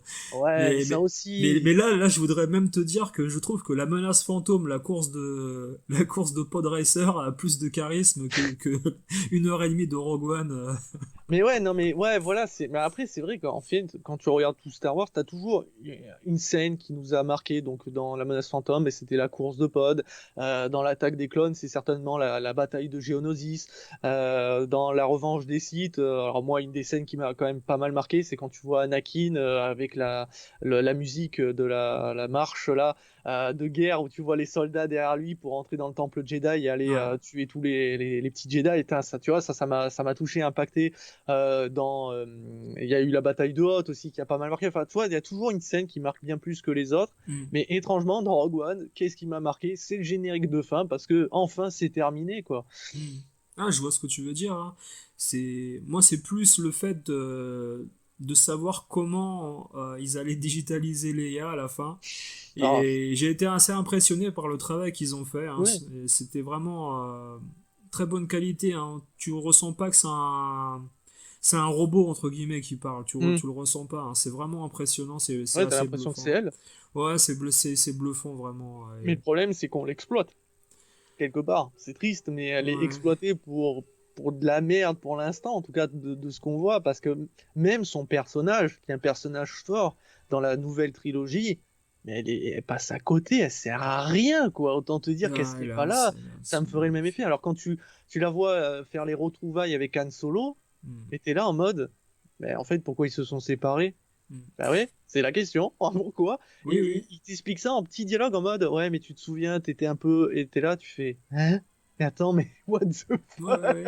Mais tu sais, il y avait une interview intéressante dans une émission des Saturday Night Live hein, des années fin années 80 où tu avais Carrie Fisher qui était venue parler du retour du Jedi, enfin Hmm, début années 80 hein. Et elle disait que l'intervieweur lui demandait alors quels sont vos projets avec Han Solo pour le futur. Elle disait bah, à mon avis, Lucas va sûrement nous faire voyager dans la galaxie avec nos enfants sur une autre planète. hmm, Mais ça sera pas fait tout de suite. Lucas veut faire les films dans environ 10-15 ans. Et Lucas, à l'époque, avait déjà l'idée de faire les films, mais fin années 90, voire début 2000 hmm. et sans ces acteurs-là en fait. Il voulait faire évoluer les acteurs dans le futur avec d'autres personnages et c'est ce qu'il a fait finalement. Hmm. Mais tu vois, l'idée de... Tu te demandes en fait exactement ce qui s'est passé entre l'épisode 6 et l'épisode 7 parce il y a une marge énorme. Hmm. C'est énorme la marge Bah oui, de parce que tout on ce qui est sait que dans déroulé. l'épisode 6, pardon, excuse-moi de te couper, Non, vas-y. dans l'épisode 6, bah voilà, Dark Sidious, il meurt, mais l'Empire en elle-même ne s'écroule pas. Puisque Ouais. l'Empire, c'est pas juste une personne, certes, Oui, c'était lui voilà. qui était à la tête, mais l'Empire, c'est des millions et des millions de soldats partout dans la galaxie, des millions Hmm. de structures. Ouais, Et tout voilà. d'un coup, tout s'est écroulé et on a le Premier Ordre qui essaie de reprendre les valeurs de l'Empire avec leur petite touche en Hmm. mode nous on va tout bousiller parce qu'on est vénère. Et qu'est-ce qui s'est passé et Ouais. d'ailleurs, c'est triste parce qu'on sait que techniquement, on va revoir quelques anciens vaisseaux de l'Empire dans Star Wars 9, donc un Hmm. hommage aussi, mais on n'a toujours pas les réponses de qu'est-ce qui s'est passé. Et ça aussi, bah, de Ouais. toute façon, il manque trop de réponses. Et c'est vrai que c'est dommage. C'est pour ça que la relation Han Solo, Leia ne fonctionne plus du tout. Quand tu les revois, ben, t'as la nostalgie des vieux acteurs, mais t'as pas la nostalgie du couple. Parce que Ouais, tu ne ouais. comprends pas pourquoi ils se sont séparés, enfin, plus ou moins séparés, pourquoi ils sont en froid, tout ça. Hmm. Même avec leur enfant. Je veux Ouais. dire, quand t'apprends que c'est leur enfant, t'es là, tu fais. What the fuck? Attends, alors Kylo Ren c'est leur enfant, mais Kylo Ren en fait il s'est entraîné avec Luke, mais Luke a essayé de le buter, mais ils se Hmm. sont pas très bien compris, et donc Kylo Ren est devenu mauvais. Hmm. Ok. Bah, ouais, malheureusement, tu vois, les épisodes que Disney aurait dû faire, bah, c'est ceux-là. C'est ceux-là dont on parle après l'épisode Hmm, 6 mais juste après. Malheureusement, peut-être le fait de ne pas pouvoir prendre des acteurs ressemblants pour jouer les rôles jeunes de Leia et Han Solo, etc., et des autres, hmm, ça posait problème. Mais tu vois, même l'happy ending que tu as à la fin du Retour du Jedi, qui est une des plus ridicules, hein, je trouve, avec hmm, les Ewoks qui chantent, ouais. etc. Enfin, quand t'es enfant, je veux dire, moi, quand j'ai vu le film, quand j'étais enfant, j'avais quel âge? Oh là là, j'avais 6-7 ans quand le film est sorti, si tu veux. Hmm, Quand je l'ai vu à la télé, je veux dire, 7-8 ans, là, j'avais 7-8 ans. J'ai trouvé la fin sympa, mais quand tu y réfléchis, c'est n'importe quoi parce que tu te dis finalement, ouais, comme tu dis, l'empereur, voilà, il est mort. Dark Vador, pareil, il enlève son masque, il peut plus respirer, il décède. hmm, La base explose. Et c'est comme si tous les soldats qui avaient des convictions pour l'Empire allaient se hmm. rendre.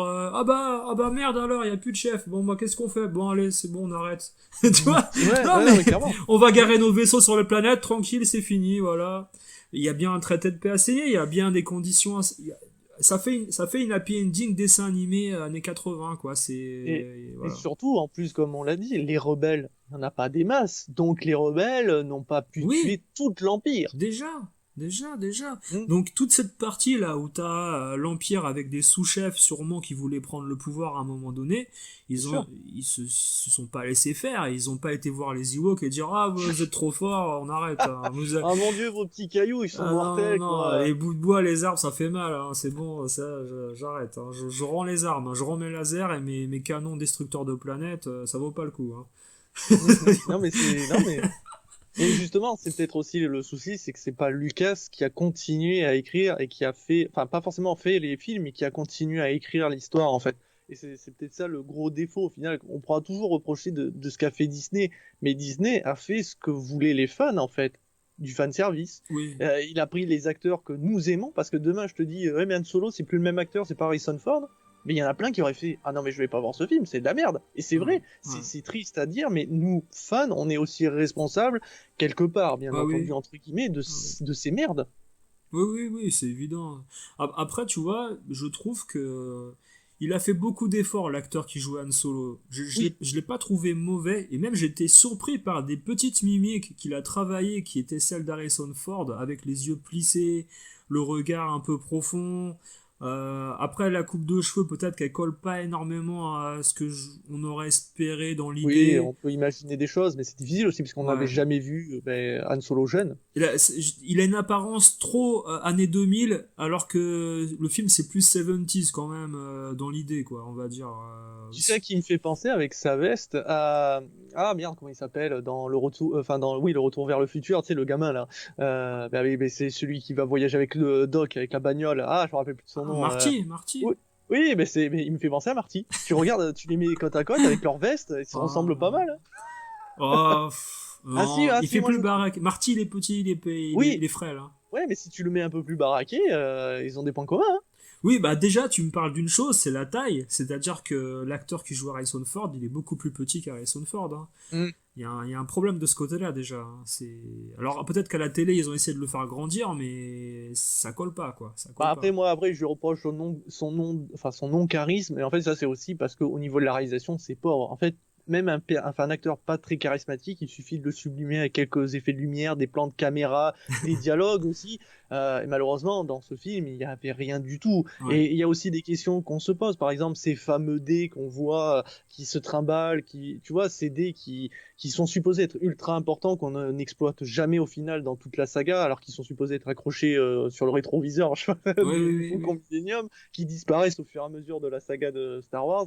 Tu vois, ça aussi, il y a de l'importance, mais on l'oublie très vite. Et au final, en fait, avec Lucas, il y avait des choses importantes qui ont disparu petit à petit, ou des trucs qui étaient super importants, qui met en mode, bah tiens, regarde les midi-chloriens, ou mode l'immortalité, ça existe, mais on n'explique pas. Et ça, je pense que finalement, même Lucas a fait de grosses erreurs qui ont posé problème sur toute la saga, en fait. Oui, mais il y a un truc.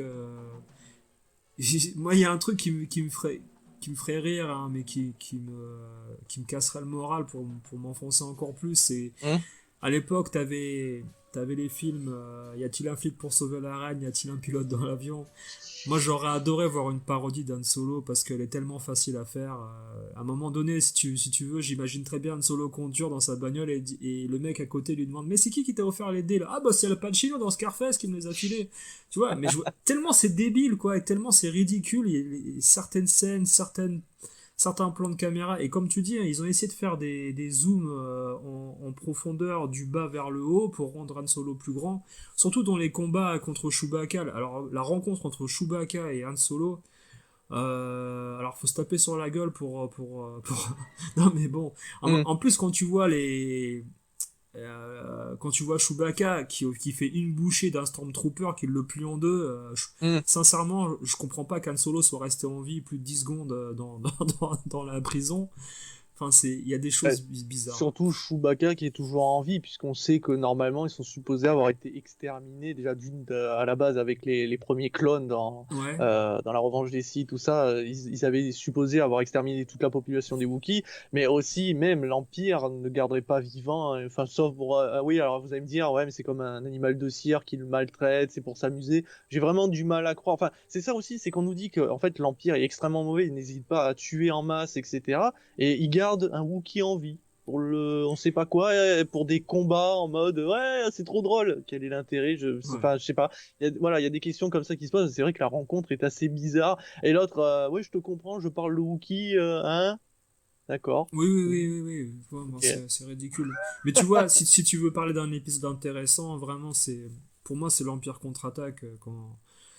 Quand il y C'est a, celui-là qui t'a le plus marqué? ouais, moi, c'est celui-là qui m'a le plus marqué au niveau de l'intrigue. Parce que tu pouvais voir à l'époque ce film comme un film d'action, et je trouve qu'il fait bien la transition entre le un et le 3 en fait. Mhm. Il est bien placé, et c'est limite, s'il avait été à la suite du premier épisode collé sur un film de 4 heures, je pense il aurait peut-être eu moins d'impact, beaucoup trop longuet, quoi. Mhm. Ouais. Mais là, le fait que ça soit un film entier, à part, avec un côté vraiment réfléchi, un côté euh, un peu thriller, Ouais. le côté action est beaucoup moins prononcé. Si tu enlèves la mission Dot au début, bah finalement, c'est un espèce de soap opéra avec, comme tu peux voir à midi avec les feux de l'amour. Mhm. Il y a le père, la petite amie, enfin, les scènes pourraient se passer dans un espace clos pendant un certain laps de temps sans qu'il se Mhm. passe rien autre chose à côté, ça suffirait, comme une pièce de théâtre. Et moi j'ai adoré le côté, comment dire, le moment, pardon, où t'as Luke qui doit justement affronter son père sur Dagobah pendant Mhm. sa formation. C'est un moment magique qui vraiment donne de l'ampleur au personnage de Luke. Mhm. Je sais pas comment toi tu l'as vécu ce moment. Mais oui, je suis assez d'accord pour que l'Empire contre-attaque soit, comme tu dis, finalement peut-être l'un des meilleurs Star Wars. Encore une fois, chacun a son avis.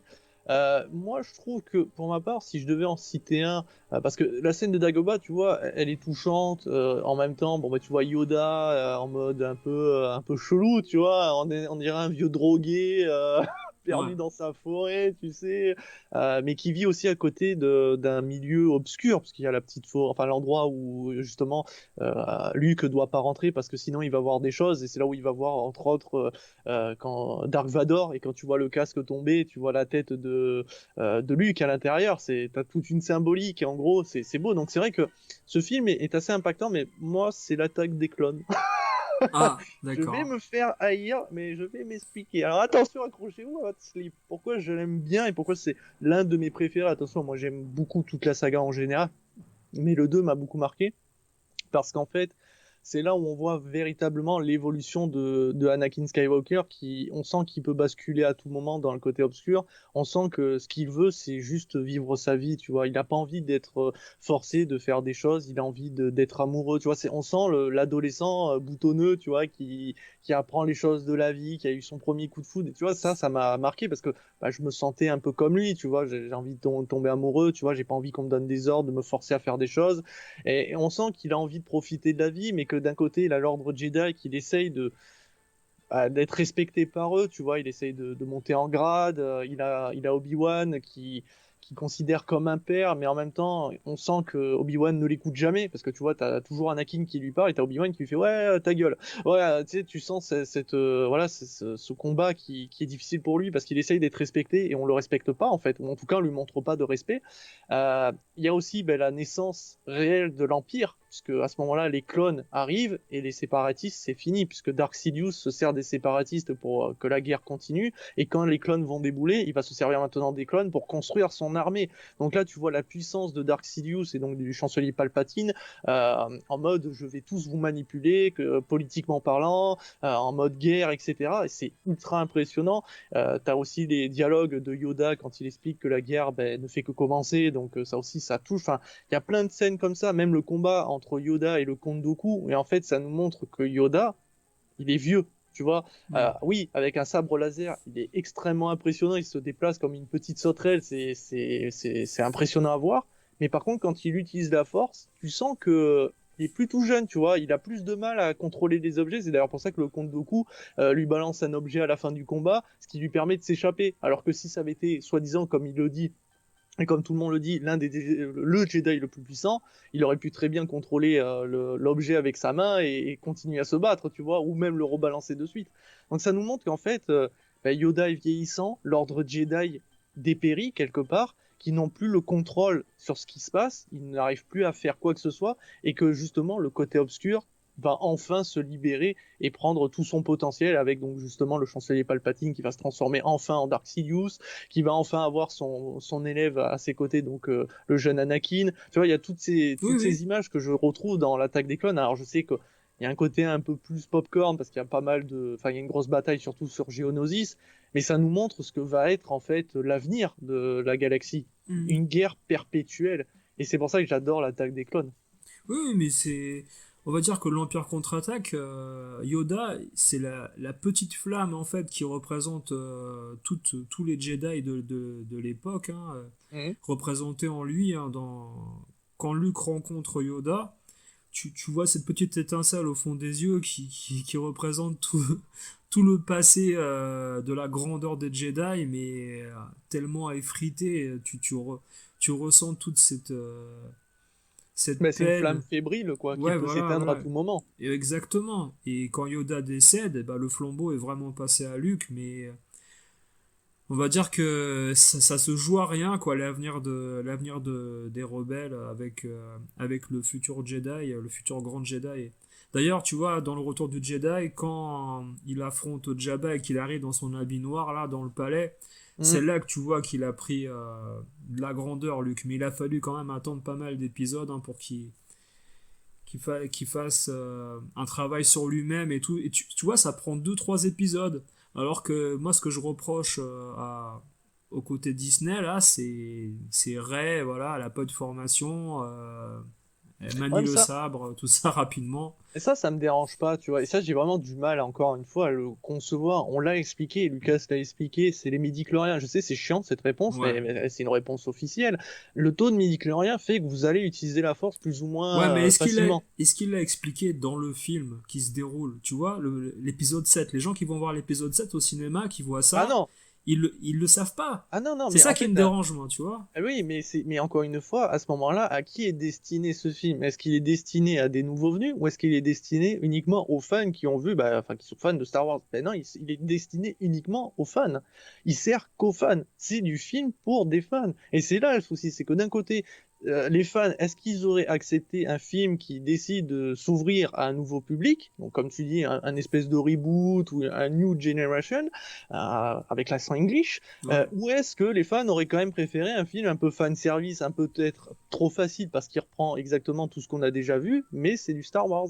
Tu vois, elle Mm. est là la véritable question. Et c'est difficile d'y répondre parce que tout le monde n'est pas ouvert. Et quand on regarde, que ce soit la saga Alien, que ce soit Terminator ou autre, dès que les fans sont devenus mais vraiment très très fans, soi-disant plus fans que les autres, parce qu'ils sont fans, ils Oui, sont oui, tout vus, ils oui. connaissent tout par cœur, ben, dès que tu leur proposes quelque chose de différent, ah non, ta gueule, c'est de la merde. Donc, Mm. tu vois, et ça, c'est un gros souci. Et je pense que Disney, bien sûr, ils voulaient de l'argent, mais ils pouvaient largement proposer quelque chose de neuf. Mais ils savaient très bien que leur public allait gueuler s'ils proposaient quelque chose de différent. Donc, qu'est-ce qu'ils ont fait? Ils nous ont proposé Star Wars. Mm. Et les gens étaient pas contents, mais pourtant, ça a fait des milliards.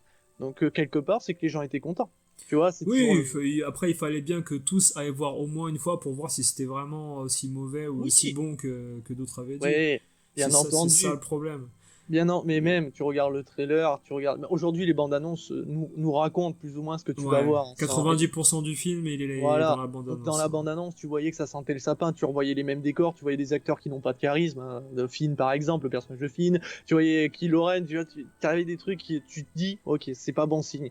Donc Mm. voilà, c'est pour ça que je peux gueuler, mais sans, tu vois, sans vraiment me dire Disney est 100% responsable, bien sûr, parce que c'est eux qui ont fait des choix. Mais est-ce qu'on n'est pas aussi problématique dans ce choix-là? Je Mm. pense que si, en tant que fan.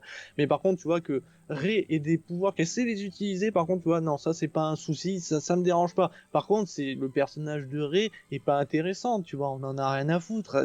Même si elle deviendrait un futur Jedi, je m'en bats les couilles, elle n'est pas intéressante, tu vois. Son histoire, là, tu sais, quand t'as Kylo Ren qui lui dit mais tu connais la vérité, tes parents c'était des pauvres fermiers ou je sais pas quoi, et ils Ouais. t'ont abandonné. Et là, tu fais, mais même si c'était ça la vérité, je m'en fous, ça la rend pas plus touchante, malheureusement, parce Mm. qu'elle n'est pas intéressante. Il y a des problèmes d'écriture monumentale. Là où Lucas, en fait, c'est ça toute la beauté du travail de Lucas, même s'il y a des défauts qu'on a pu souligner depuis le début de ce podcast, c'est qu'il a construit son histoire au fur et à mesure, tu vois. C'est d'ailleurs pour ça, comme on l'avait dit au début, on sent que le premier film Star Wars aurait pu s'arrêter. mais comme il a eu du succès, il s'est dit bon bah tiens, je vais continuer l'histoire. Et d'ailleurs, même certains acteurs n'étaient pas au courant de certaines vérités, comme par exemple Je suis ton père. L'acteur qui incarnait Dark Vador ne savait pas si c'était vrai ou faux. Personne y Oui, croyait. oui, Et oui, oui. quand Lucas a dit mais si, c'est bien vrai. Ils sont Mhm. tombés des nues. Et c'est ça qui est incroyable, c'est la force de l'écriture sur le moment. Tu vois, il a peaufiné à chaque fois, il a fait des détails. C'est aussi les problèmes, c'est que du coup, je pense que les midi-chloriens, l'immortalité, il y avait déjà pensé, mais comme il les a pas fait sur son histoire, sur sa première trilogie, il a dû les emboîter dans la deuxième trilogie, ce qui posait des petits problèmes de incohérence ou de questionnement en mode Mhm. et Qui-Gon il est vivant, mais alors pourquoi on l'a pas vu dans la première trilogie? Et le problème, c'est que Disney n'a pas ce talent-là d'écriture à lui. Enfin, Disney, c'est une boîte qui ont les moyens financiers, ils peuvent embaucher des gens très talentueux, mais comme ils veulent faire de l'argent, ils vont leur dire, écoutez, vous devez faire un film qui respecte les fans, donc faites ce que veulent les fans. Ça veut dire du Star Wars. Ne vous posez pas la question de créer une nouvelle histoire. Non, faites du Star Wars.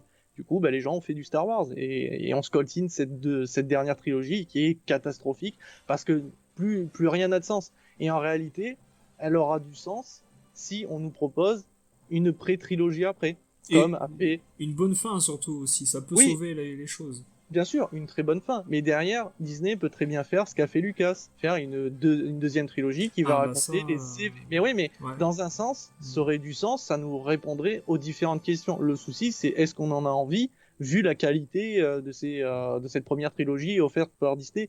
Non, la réponse est non. Mais s'ils nous la proposent, j'irai les voir. Non Parce que mais, parce qu'il y a des questions, j'en peux plus, je veux les mhm. réponses.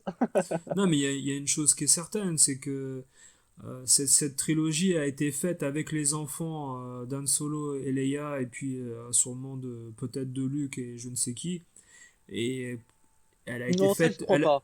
Ouais, moi non plus. Elle a été faite dans le temps beaucoup plus tard pour justement qu'il y ait un préquel à cette trilogie qui va arriver pour faire comprendre comment l'Empire a survécu après l'attaque des Ewoks. Hmm. Et puis, non Les mais Ewoks bon, ont je dis dominé le ça avec monde. beaucoup de sarcasme, mais si tu veux, quand tu y repenses, c'est une fin what the fuck, hein, quand tu y repenses. Hein, Mais pour c'est moi, moi, c'est les bronzés font du ski, tu vois, avec les Ewoks, quoi, à la fin qui de. parle de l'Empire qui détruit des planètes, qui extermine des gens, des rebelles qui essayent de survivre tant bien que mal et d'affronter un danger qui est 1000 fois plus puissant qu'eux, des Sith et des Jedi, la Force, t'as Dark Sidious, le maître Ouais, incontesté ouais. qui se fait poignarder dans le dos par son propre élève qui considérait comme un fils, puisque c'était son fils, on découvrira que plus tard, mais voilà. Et là, tu as des Ewoks qui chantent et qui dansent et tu fais, ouais, bon, Ouais. ça colle pas à l'ambiance, mais en même temps, ça nous fait écho au quatrième opus où tu avais tous les humains qui fêtaient leur victoire contre l'étoile de la mort, qui ont survécu, qui ont réussi on va dire, battre l'Empire sur leur terrain contre une technologie surpuissante qui pouvait détruire des planètes. Voilà, il y a un petit écho là-dessus, mais c'est vrai que les Mm. Ewoks, ça fait quand même bien ridicule. Mais Oui, bon, ça oui. fait vendre des peluches. Hein, Oui, Jar Jar voilà, Binks? voilà, voilà. Il l'a avoué, hein, d'ailleurs, après qu'il avait fait. Il avait créé ses personnages hein, pour faire du petit commerce. Mais à l'époque, c'est vrai que les acteurs ne savaient pas que l'acteur qui jouait Dark Vador allait lancer cette phrase à Luke, hein, je suis ton père. Il y avait que Oui, non, mais surtout qu'il n'y croyait pas. Enfin, que pour ouais. lui, c'était juste un mensonge dit par Dark Vador pour le manipuler, alors que non, non, c'était bien la vérité. Ouais, il y avait que Mark Hamill qui était au courant de la scène et justement pour que le secret soit bien gardé. Et Mark Hamill révèle d'ailleurs lors du tournage du premier film, l'épisode 4, que le script il avait passé à toute sa famille, fier d'avoir eu le rôle de Luke Skywalker, hein, de jouer un film d'aventure spatiale, on va dire, à Hmm. l'époque, et il avait filé ça à toute sa famille, le script, alors que par contre, l'Empire contre-attaque, il avait interdiction d'en parler autour de lui Hmm. pour la moindre scène. Ah ben oui, C'était normal. assez amusant le changement d'esprit, le changement de décor dans la tête de Lucas, hein, qui a vu tout de suite la machine à cash et puis l'engouement qu'avaient eu les gens à l'époque. Parce qu'il Je... faut dire que quand le film est sorti au cinéma, on n'a pas commencé seulement à se déguiser dans les cinémas à partir des années 2000. Hein. Les gens allaient au cinéma avec leurs sabres laser, leurs Hmm. jouets, etc. Mais après, je sais pas si c'est tout de suite dit, tu vois, ça se vend comme des petits pains, les sabres laser et tout, mais on sent quand même qu'il avait conscience qu'il avait créé un monument dans l'univers du cinéma, dans notre univers à nous, quoi, parce qu'il avait créé un film incroyable qui rassemble quelque part toutes les communautés, toutes les passions, toutes les couleurs, toutes les religions, quelque part, qu'on soit chrétien, musulman et tout, on peut aller voir Star Wars et l'apprécier parce que il n'y a pas de question de. Enfin, si, on peut interpréter, mais chacun peut interpréter à sa manière. Au final, toutes les interprétations sont bonnes, quelque Hmm. part, même si Lucas a essayé d'apporter quand même des réponses solides, mais on peut l'interpréter à sa manière. Et c'est ce qui est beau avec Star Wars, et c'est pour ça qu'après, ben, derrière, c'est vrai que les produits dérivés, on va pas se le cacher, Lucas, ça s'est dit, ça sent le bon filon, et il va Ouais. en profiter. Mais il a eu bien raison, parce que honnêtement, j'en ai acheté et j'achète encore des conneries Star Wars, même encore aujourd'hui, hein. Ouais, Quand ouais. tu vois le Lego à 700 euros d'un vaisseau pardon, de l'Empire, ça donne envie quelque part. Bah, tu te demandes parfois si c'est le prix qui te conduit à donner de la valeur à un objet. Par exemple, il y a un truc tout bête, hein, Carrie Fisher parlait de ça aussi, c'est qu'à un moment donné, leur avait fait signer des contrats d'exclusivité avec leurs droits d'image de leur Mm. personnage. Et Lucas avait sorti carrément un shampoing à l'effigie de Carrie Fisher de Princesse Leia et il fallait lui tourner la tête pour enlever le shampoing.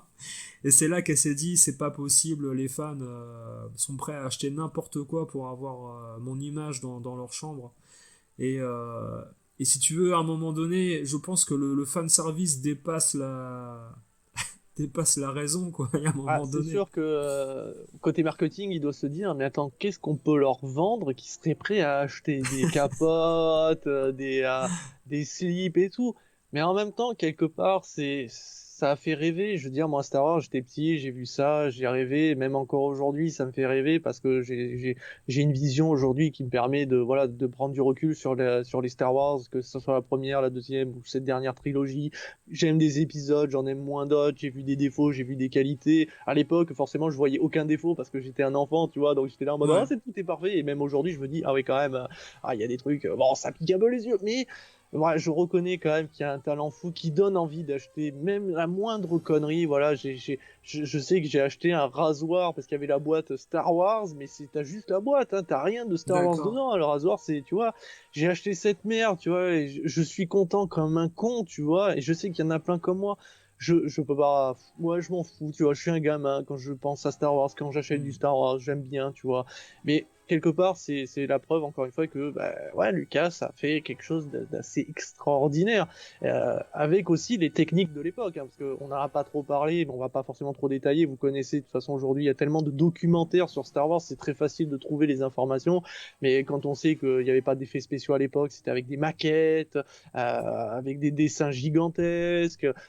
Pour les droïdes, bah, c'était pas des images numériques, hein, c'était de vrais acteurs hein, qui incarnaient les droïdes, qui devaient porter des costumes dans un désert, là, je sais pas où il devait faire 40 degrés dans un costume, ça devait être affreux à tourner. Enfin, franchement, c'est de se dire que ce film, enfin, tous les films Star Wars, les premiers surtout, Hmm. ont dû être très difficiles à tourner, que ça soit pour Lucas et ses équipes, pour donner ce côté gigantesque, pardon, et extraordinaire de son histoire. Hmm. Oui, oui, c'est un épisode qui avait été tourné en partie en Tunisie. Et d'ailleurs, malheureusement, le village qui avait été gardé comme musée à l'époque, enfin depuis des années, a été plus ou moins détruit récemment là pour laisser place à autre chose. Ouais, On pouvait encore visiter l'endroit où ils avaient tourné Star Wars en Tunisie.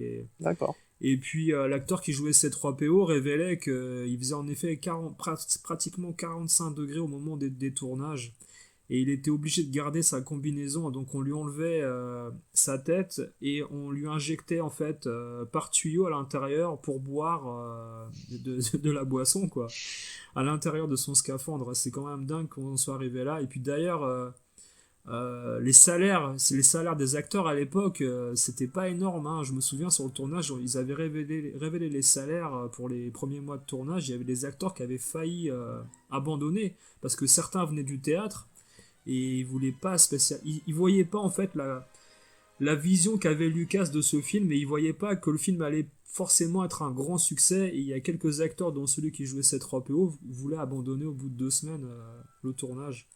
C'est quand même dingue que tu te rends compte que parfois la carrière passe à rien, comme on a dit Mhm. avec Sigourney Weaver pour Alien. Là, là, certains acteurs auraient peut-être pu. Après, Carrie Fisher a révélé que ce personnage de Leia a cassé un peu sa carrière. Elle l'a fait après les Blues Brothers et puis d'autres films. Mais elle a fait un film plus jeune aussi qui s'appelait Shampoo, je sais plus quoi. Ah, je trouve. Je sais plus le nom. Elle Mhm. avait fait un film avant Star Wars et sa carrière a été. Elle a fait Scream 3 aussi, elle apparaît dans Scream 3, enfin des petites. Quand Harry rencontre Sally.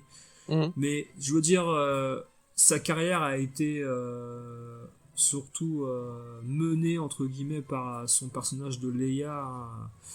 Mhm. Il y a trop de références par rapport à. Enfin, on la voit plus comme Carrie Fisher à un moment donné dans sa carrière, mais plus comme Leia. Bah, Tellement comme le. Mark Hamill, hein, Oui, oui, aussi. tellement le film a pris de l'ampleur auprès du monde entier, quoi. C'est Quelque part, le seul qui s'en est vraiment, enfin, l'un des seuls, c'est Harrison Ford Harrison, qui a pas gardé cette image de Han Solo uniquement, qui a réussi dans les Indiana Jones, ouais. etc. Alors que c'est vrai que bah, Carrie Fisher, dès que tu parlais d'elle, c'était Princesse Leia, et quand tu l'imaginais dans un autre film, tu te disais, hein, mais non, c'est Princesse Leia, elle peut faire que ça. Alors que non, Mark Hamill aussi, mais et même encore aujourd'hui, de toute façon, quand tu parles de eux, tu parles que de ces films-là, alors qu'ils ont tourné dans d'autres films, etc. Mais tu n'en as rien à foutre. Et c'est dommage, hein, c'est triste, parce que c'est vrai que en fait, des grands rôles comme ça peuvent détruire finalement des carrières, peuvent détruire des personnes, hein, parce que Carrie Fisher, bon ben voilà, la drogue, tout ça, ça l'a détruite, hein, Ouais. Ouais. malheureusement, c'est comme ça. Donc c'est vrai que quelque part, c'est voilà, Lucas a fait quelque chose de grand et en même temps, sans le vouloir, hein, puisque c'était pas recherché par Lucas, mais il a détruit des carrières, il a détruit des personnes. Mais même lui, hein, ça aurait pu le détruire parce que si ça avait été un échec, peut-être que Lucas, on n'en aurait jamais entendu parler en tant que réalisateur, hein. Tu Mm. vois, peut-être qu'il aurait jamais rien fait d'autre derrière, alors que pourtant, bah, ça l'a fait connaître, c'est devenu ce qu'il était, sa saga continue. Et même lui, hein, Lucas, je sais pas s'il a réalisé d'autres films que Star Wars, mais je pense que s'il avait réalisé d'autres films, tu vois, on en aurait eu rien à foutre. On aurait Mm. parlé de Lucas pour Star Wars et rien d'autre. Ben, c'est sûr qu'après, quand il a recommencé à tourner la suite avec les préquels en 99, Hein. j'ai trouvé qu'il avait perdu un peu de sa. Il a voulu utiliser des nouvelles technologies avec des images de synthèse et je pense que c'est peut-être là qu'il s'est trompé. Il en a utilisé trop, je trouve. Ben, après, bon, la technologie était naissante, hein, donc forcément elle a des défauts, mais je trouve quand même qu'il a réussi à les exploiter, tu vois ce que je veux te dire? Il a Ouais. réussi à faire en sorte que quand tu vois Jar Jar Binks, alors on peut détester le personnage, mais quand tu vois Jar Jar Binks et de vrais acteurs à côté, t'as l'impression que ben, il existe, le Jar Jar, tu vois. Pour l'époque, c'était quand même assez impressionnant. Bien entendu, l'évolution technique avec l'attaque des clones, on sent quand même entre le 1 et le 2, c'est assez impressionnant. Et la revanche des Sith, attends, quand tu vois la bataille du départ sur Coruscant avec les vaisseaux, tu te dis ok. Merci le numérique, quoi, parce que ça, avec les maquettes, tout ça, il aurait jamais pu faire.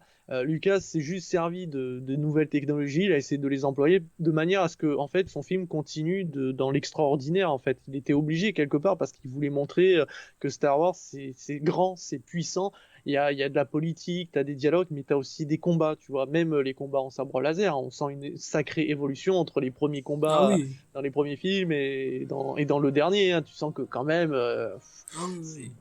Mais Ben, non, je trouve que ça dessert pas qu'il y en ait pas trop, mais peut-être qu'il y en a enfin peut-être que parfois il fallait peut-être pas les chercher, peut-être qu'une bonne vieille maquette pour rendre hommage à ses premiers films aurait été tout aussi intéressant, mais c'est des choix. Après, je ne sais pas si Lucas est un grand réalisateur, tu vois ce que je veux te dire, au niveau de son travail, est-ce que c'est bien hmm. réalisé, tout ça. On pourra toujours chipoter, il y en a qui sont bien plus experts que nous deux, mais pour moi, en tout cas, je trouve qu'il a toujours bien réalisé ses films de manière à ce qu'on suive l'action, qu'on suive bien les dialogues, on arrive toujours à s'attacher aux personnages, même les personnages les plus secondaires arrivent à être mémorables, tu vois.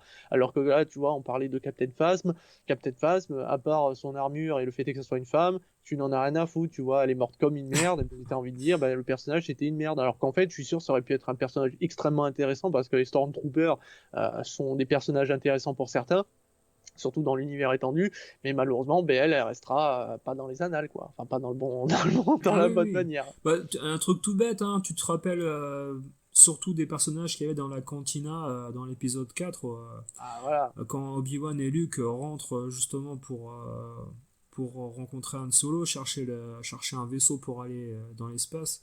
Et ils font la rencontre de deux trois personnages et sincèrement, bah, ils sont assez marquants, tu t'en souviens, et puis Mhm. tu vois encore leur visage, alors que là, je mets n'importe qui au défi de me donner un prénom ou un nom d'un personnage que tu as rencontré dans l'épisode 8 ou de l'épisode 7 dans le bar là. Ils ont fait une espèce de copie de la cantina là, dans l'épisode 8 et 7 là, j'ai trouvé assez ridicule, où tu as une bataille de fin entre Kylo Ren et puis Rey. Mais bon, écoute, je pense que comme tu dis, hein, Disney a voulu donner aux fans ce qu'ils voulaient, et puis ils n'ont pas fait non plus d'excès au niveau du C'est ça. scénario. C'est un peu dommage, j'aurais voulu vraiment une histoire différente aussi, comme toi. Parce que, après, peut-être que pour les jeunes d'aujourd'hui, ça suffit. Est-ce Ah que bah ça oui, suffit? parce Voilà. que si tu regardes pas, enfin, parce que la plupart des jeunes qui connaissent pas Star Wars, ils ont pas vu les premiers, donc forcément quelque part, bah ils commencent avec ça. Pour eux, c'est génial, c'est fou, technologiquement parlant, numériquement, enfin les effets spéciaux, t'en prends plein les yeux. L'histoire, elle vole pas haut, mais tu t'en bats les couilles. T'as des Jedi, t'as la Force, t'as des tirs de blaster, t'as des gros vaisseaux, ça explose de partout. T'as Quand, même une bête à poil. mais quand tu sors de Transformers, c'est sûr que t'es content de voir ça, quoi. Non Parce mais que, enfin, franchement, je me mets à la place de ces gamins-là, c'est un peu le même effet que j'ai eu quand j'ai vu le premier Star Wars. Et franchement, j'invite les jeunes, hein, la jeune génération, à juste mater le premier Star Wars qui est sorti dans la version originale. Et imaginez-vous, à notre place, bah, c'était pas aussi extraordinaire au niveau des effets spéciaux, et pourtant, ça nous a marqué tout autant que vous, ça vous a marqué, ce film-là, par exemple. oui, et en plus que nous, on n'avait pas forcément non plus de référence au niveau des films de l'espace, parce il y en avait pas des tonnes comme aujourd'hui, quoi. Bah, il y avait celui-là que tout le monde parle, là, 2001, là, je crois que c'était sorti avant, hein, si je dis pas L'Odyssée de de conneries. l'espace, ouais. Ouais. Bah, tu vois, tout le monde dit que c'est un petit bijou et tout. J'ai jamais voulu le voir et j'ai vu pas mal d'images et j'avoue que c'est un film, je sais que je me ferais chier, tu vois. Mais pourtant, tout le monde trouvait ça extraordinaire. Mais c'est vrai que, voilà, Star Wars, c'était quelque chose d'encore plus poussé, tu vois. On monte l'espace, mais on monte de la guerre, on monte des trucs, Oui, tu c'est vois. un space opéra, alors que c'est Voilà, et plus ouais, un donc, documentaire, l'autre 2001 de l'espace, c'est plus une fresque historique, on va dire. oui, ça parle aussi de l'humanité. Enfin, de toute façon, tous les films traitent souvent de l'humanité quelque part. Donc, mais pour moi, je pense qu'aujourd'hui, ce que souvent on fait comme reproche à Star Wars, c'est souvent les décors. On a l'impression d'avoir toujours la même chose, Ah bah, des l'espace, déserts. Ouais, mais c'est con, mais c'est vrai que tu te dis, mais et juste les gars, regardez les différentes planètes qui sont autour de nous, hein. Vous verrez ce qu'il y a, des déserts, et peut-être un désert, tiens, ou du gaz. Voilà, t'as pas non plus enfin, des ouais. planètes comme la nôtre, il y en a pas. Enfin, il y en Oui, a une ou oui. deux, tu vois, mais on n'en connaît pas des masses, tu vois. Donc dans Star Wars, mais c'est vrai que on se dit, oh, il pourrait quand même avoir des planètes un peu classe, avec de la verdure, des trucs un peu fous, tu vois. C'est vrai qu'il pourrait le faire. C'est vrai qu'on sent quand même qu'il y a souvent de la facilité. C'est dommage, parce que quand tu as un budget financier conséquent comme celui de Disney, tu peux te permettre un petit peu toutes les folies. Même si tu te plantes, c'est pas grave. Derrière, tu as 5 ou 6 autres films qui vont te rapporter des milliards, hein. Je veux dire, les Avengers, les trucs, les films Marvel, ça leur apporte tellement d'argent qu'ils en ont rien à foutre. Ils peuvent chier un film. Et je pense qu'avec Star Wars, c'est aujourd'hui qu'il faut tenter le tout pour le tout, tu vois. Tu peux tenter un petit peu les trucs fous, extraordinaires, des planètes luxuriantes, des créatures un peu what the fuck. Tu peux tout tenter, mais malheureusement, ils ont voulu plus faire plaisir aux fans. Quelque part, ils ont fait plaisir aux fans parce que il y a beaucoup de fans qui ont kiffé quand même. Parce qu'il y en a qui détestent le 7 mais qui ont adoré le 8. Il y en a qui c'est l'inverse. Il y en a qui ont kiffé Rogue One. Il y en a qui ont surkiffé Han Solo. Je sais pas comment, mais ils ont réussi. Donc, il y a à boire et à manger. Là, la dernière série qui est sortie, on va pas trop en parler parce qu'elle est encore récente. Elle cartonne plus ou moins. Il y en a qui critiquent, mais il y en a qui surkiffent. Donc, Star Wars continuera à marcher, je pense, et je pense que Disney continuera à en profiter. J'espère que pour nous, en tant que fans de la première heure, alors on se dit pas mais plus fan que vous, hein. Ce qu'on veut dire par là, c'est qu'on a connu les premiers films dès qu'ils sont sortis quelque part, donc on sait l'impact que ça a eu sur nous, comme la deuxième trilogie et cette nouvelle trilogie. On espère juste que Star Wars continue, arrive surtout à nous faire rêver comme les premiers films en fait. C'est surtout ça qu'on souhaite. Bah, voilà, je sais qu'on parle souvent d'univers étendu. Pour ceux qui veulent pas forcément lire des bouquins, des BD, ce genre de choses, je conseille une excellente série qui est la série L'Attaque des clones. Euh, qui est vraiment, vraiment excellente parce que on va vraiment suivre ce que ça va devenir en fait, la République, l'Empire, la galaxie et surtout l'évolution de Anakin Skywalker qui est malheureusement, encore une fois, on a du mal peut-être à décerner vraiment son changement de côté quelque part. Alors là, on va bien le voir, surtout qu'il y a un épisode où il va rencontrer presque des semi-dieux, voire des dieux, deux créatures qui sont enfin un mec, je me rappelle plus de son nom, mais qui est 100% côté obscur, et l'autre qui est sa sœur, qui est 100% côté lumineux. Et il y a un bel écho là-dedans. Vraiment, la série L'Attaque des Clones est pour moi l'une des meilleures séries, et je vous la convie si vous aimez. Et on n'a pas parlé de jeux vidéo, mais il existe de très bons jeux vidéo Star Wars, la série Rogue Squadron, et Rebel Strike aussi qui sont très très bons sur GameCube. Il y a le dernier Star Wars qui est sorti il y a pas longtemps en mode un peu Sekiro et tout qui est apparemment plutôt bon. Donc voilà, sachez qu'il existe quand même de très bons jeux même rétro, hein, parce qu'on parle souvent de rétro, mais il existe de très bons très bons jeux Star Wars de l'époque sur NES et autres. Ça, à la limite, pourquoi pas un jour vous faire une petite liste ou peut-être même en description, mais en tout cas, voilà, il existe beaucoup de choses intéressantes à côté des films Star Wars. Voilà, c'était pour terminer là-dessus. Voilà, si toi t'as quelque chose à rajouter. Moi, je conseille aux gens trois gros bouquins sur les making-of des épisodes 4, 5, 6 qui sont sortis en livre dans toutes les grandes enseignes, qui sont traduits en français aujourd'hui, qui étaient seulement en anglais à l'époque. Et c'est des bouquins massifs de 500-600 pages, hein, Ah oui. making-of. Ils sont géniaux ces livres. Je les conseille vraiment. Vous avez à l'intérieur les plans, les storyboards, les plans des vaisseaux, les scènes que les acteurs doivent tourner, les costumes. Enfin, c'est des livres magnifiques Mhm. sur l'épisode 4, l'Empire contre-attaque et le retour du Jedi. C'est rempli de choses que vous n'avez jamais vues ni lues ailleurs. Même dans le documentaire, j'ai découvert des choses que je connaissais pas du tout. Et t'as le nom des bouquins? Non. Alors, c'est des bouquins édités par Rinsler. Mhm. Rinsler Édition, si jamais vous voulez chercher de votre côté. Voilà. Ok, ben merci pour ce partage. Mais je pense qu'on va pouvoir conclure. Je j'ai pas grand-chose à rajouter. De ton côté, je pense que toi non plus. Donc, sur ce, mes chers amis, que la force soit avec vous. Je vous conseille bien entendu de regarder les Star Wars si ce n'est pas fait. Et on se retrouve très rapidement pour un nouveau podcast. Merci à toi, Gabi, pour cette soirée. Merci à tous, salut! Ciao, ciao!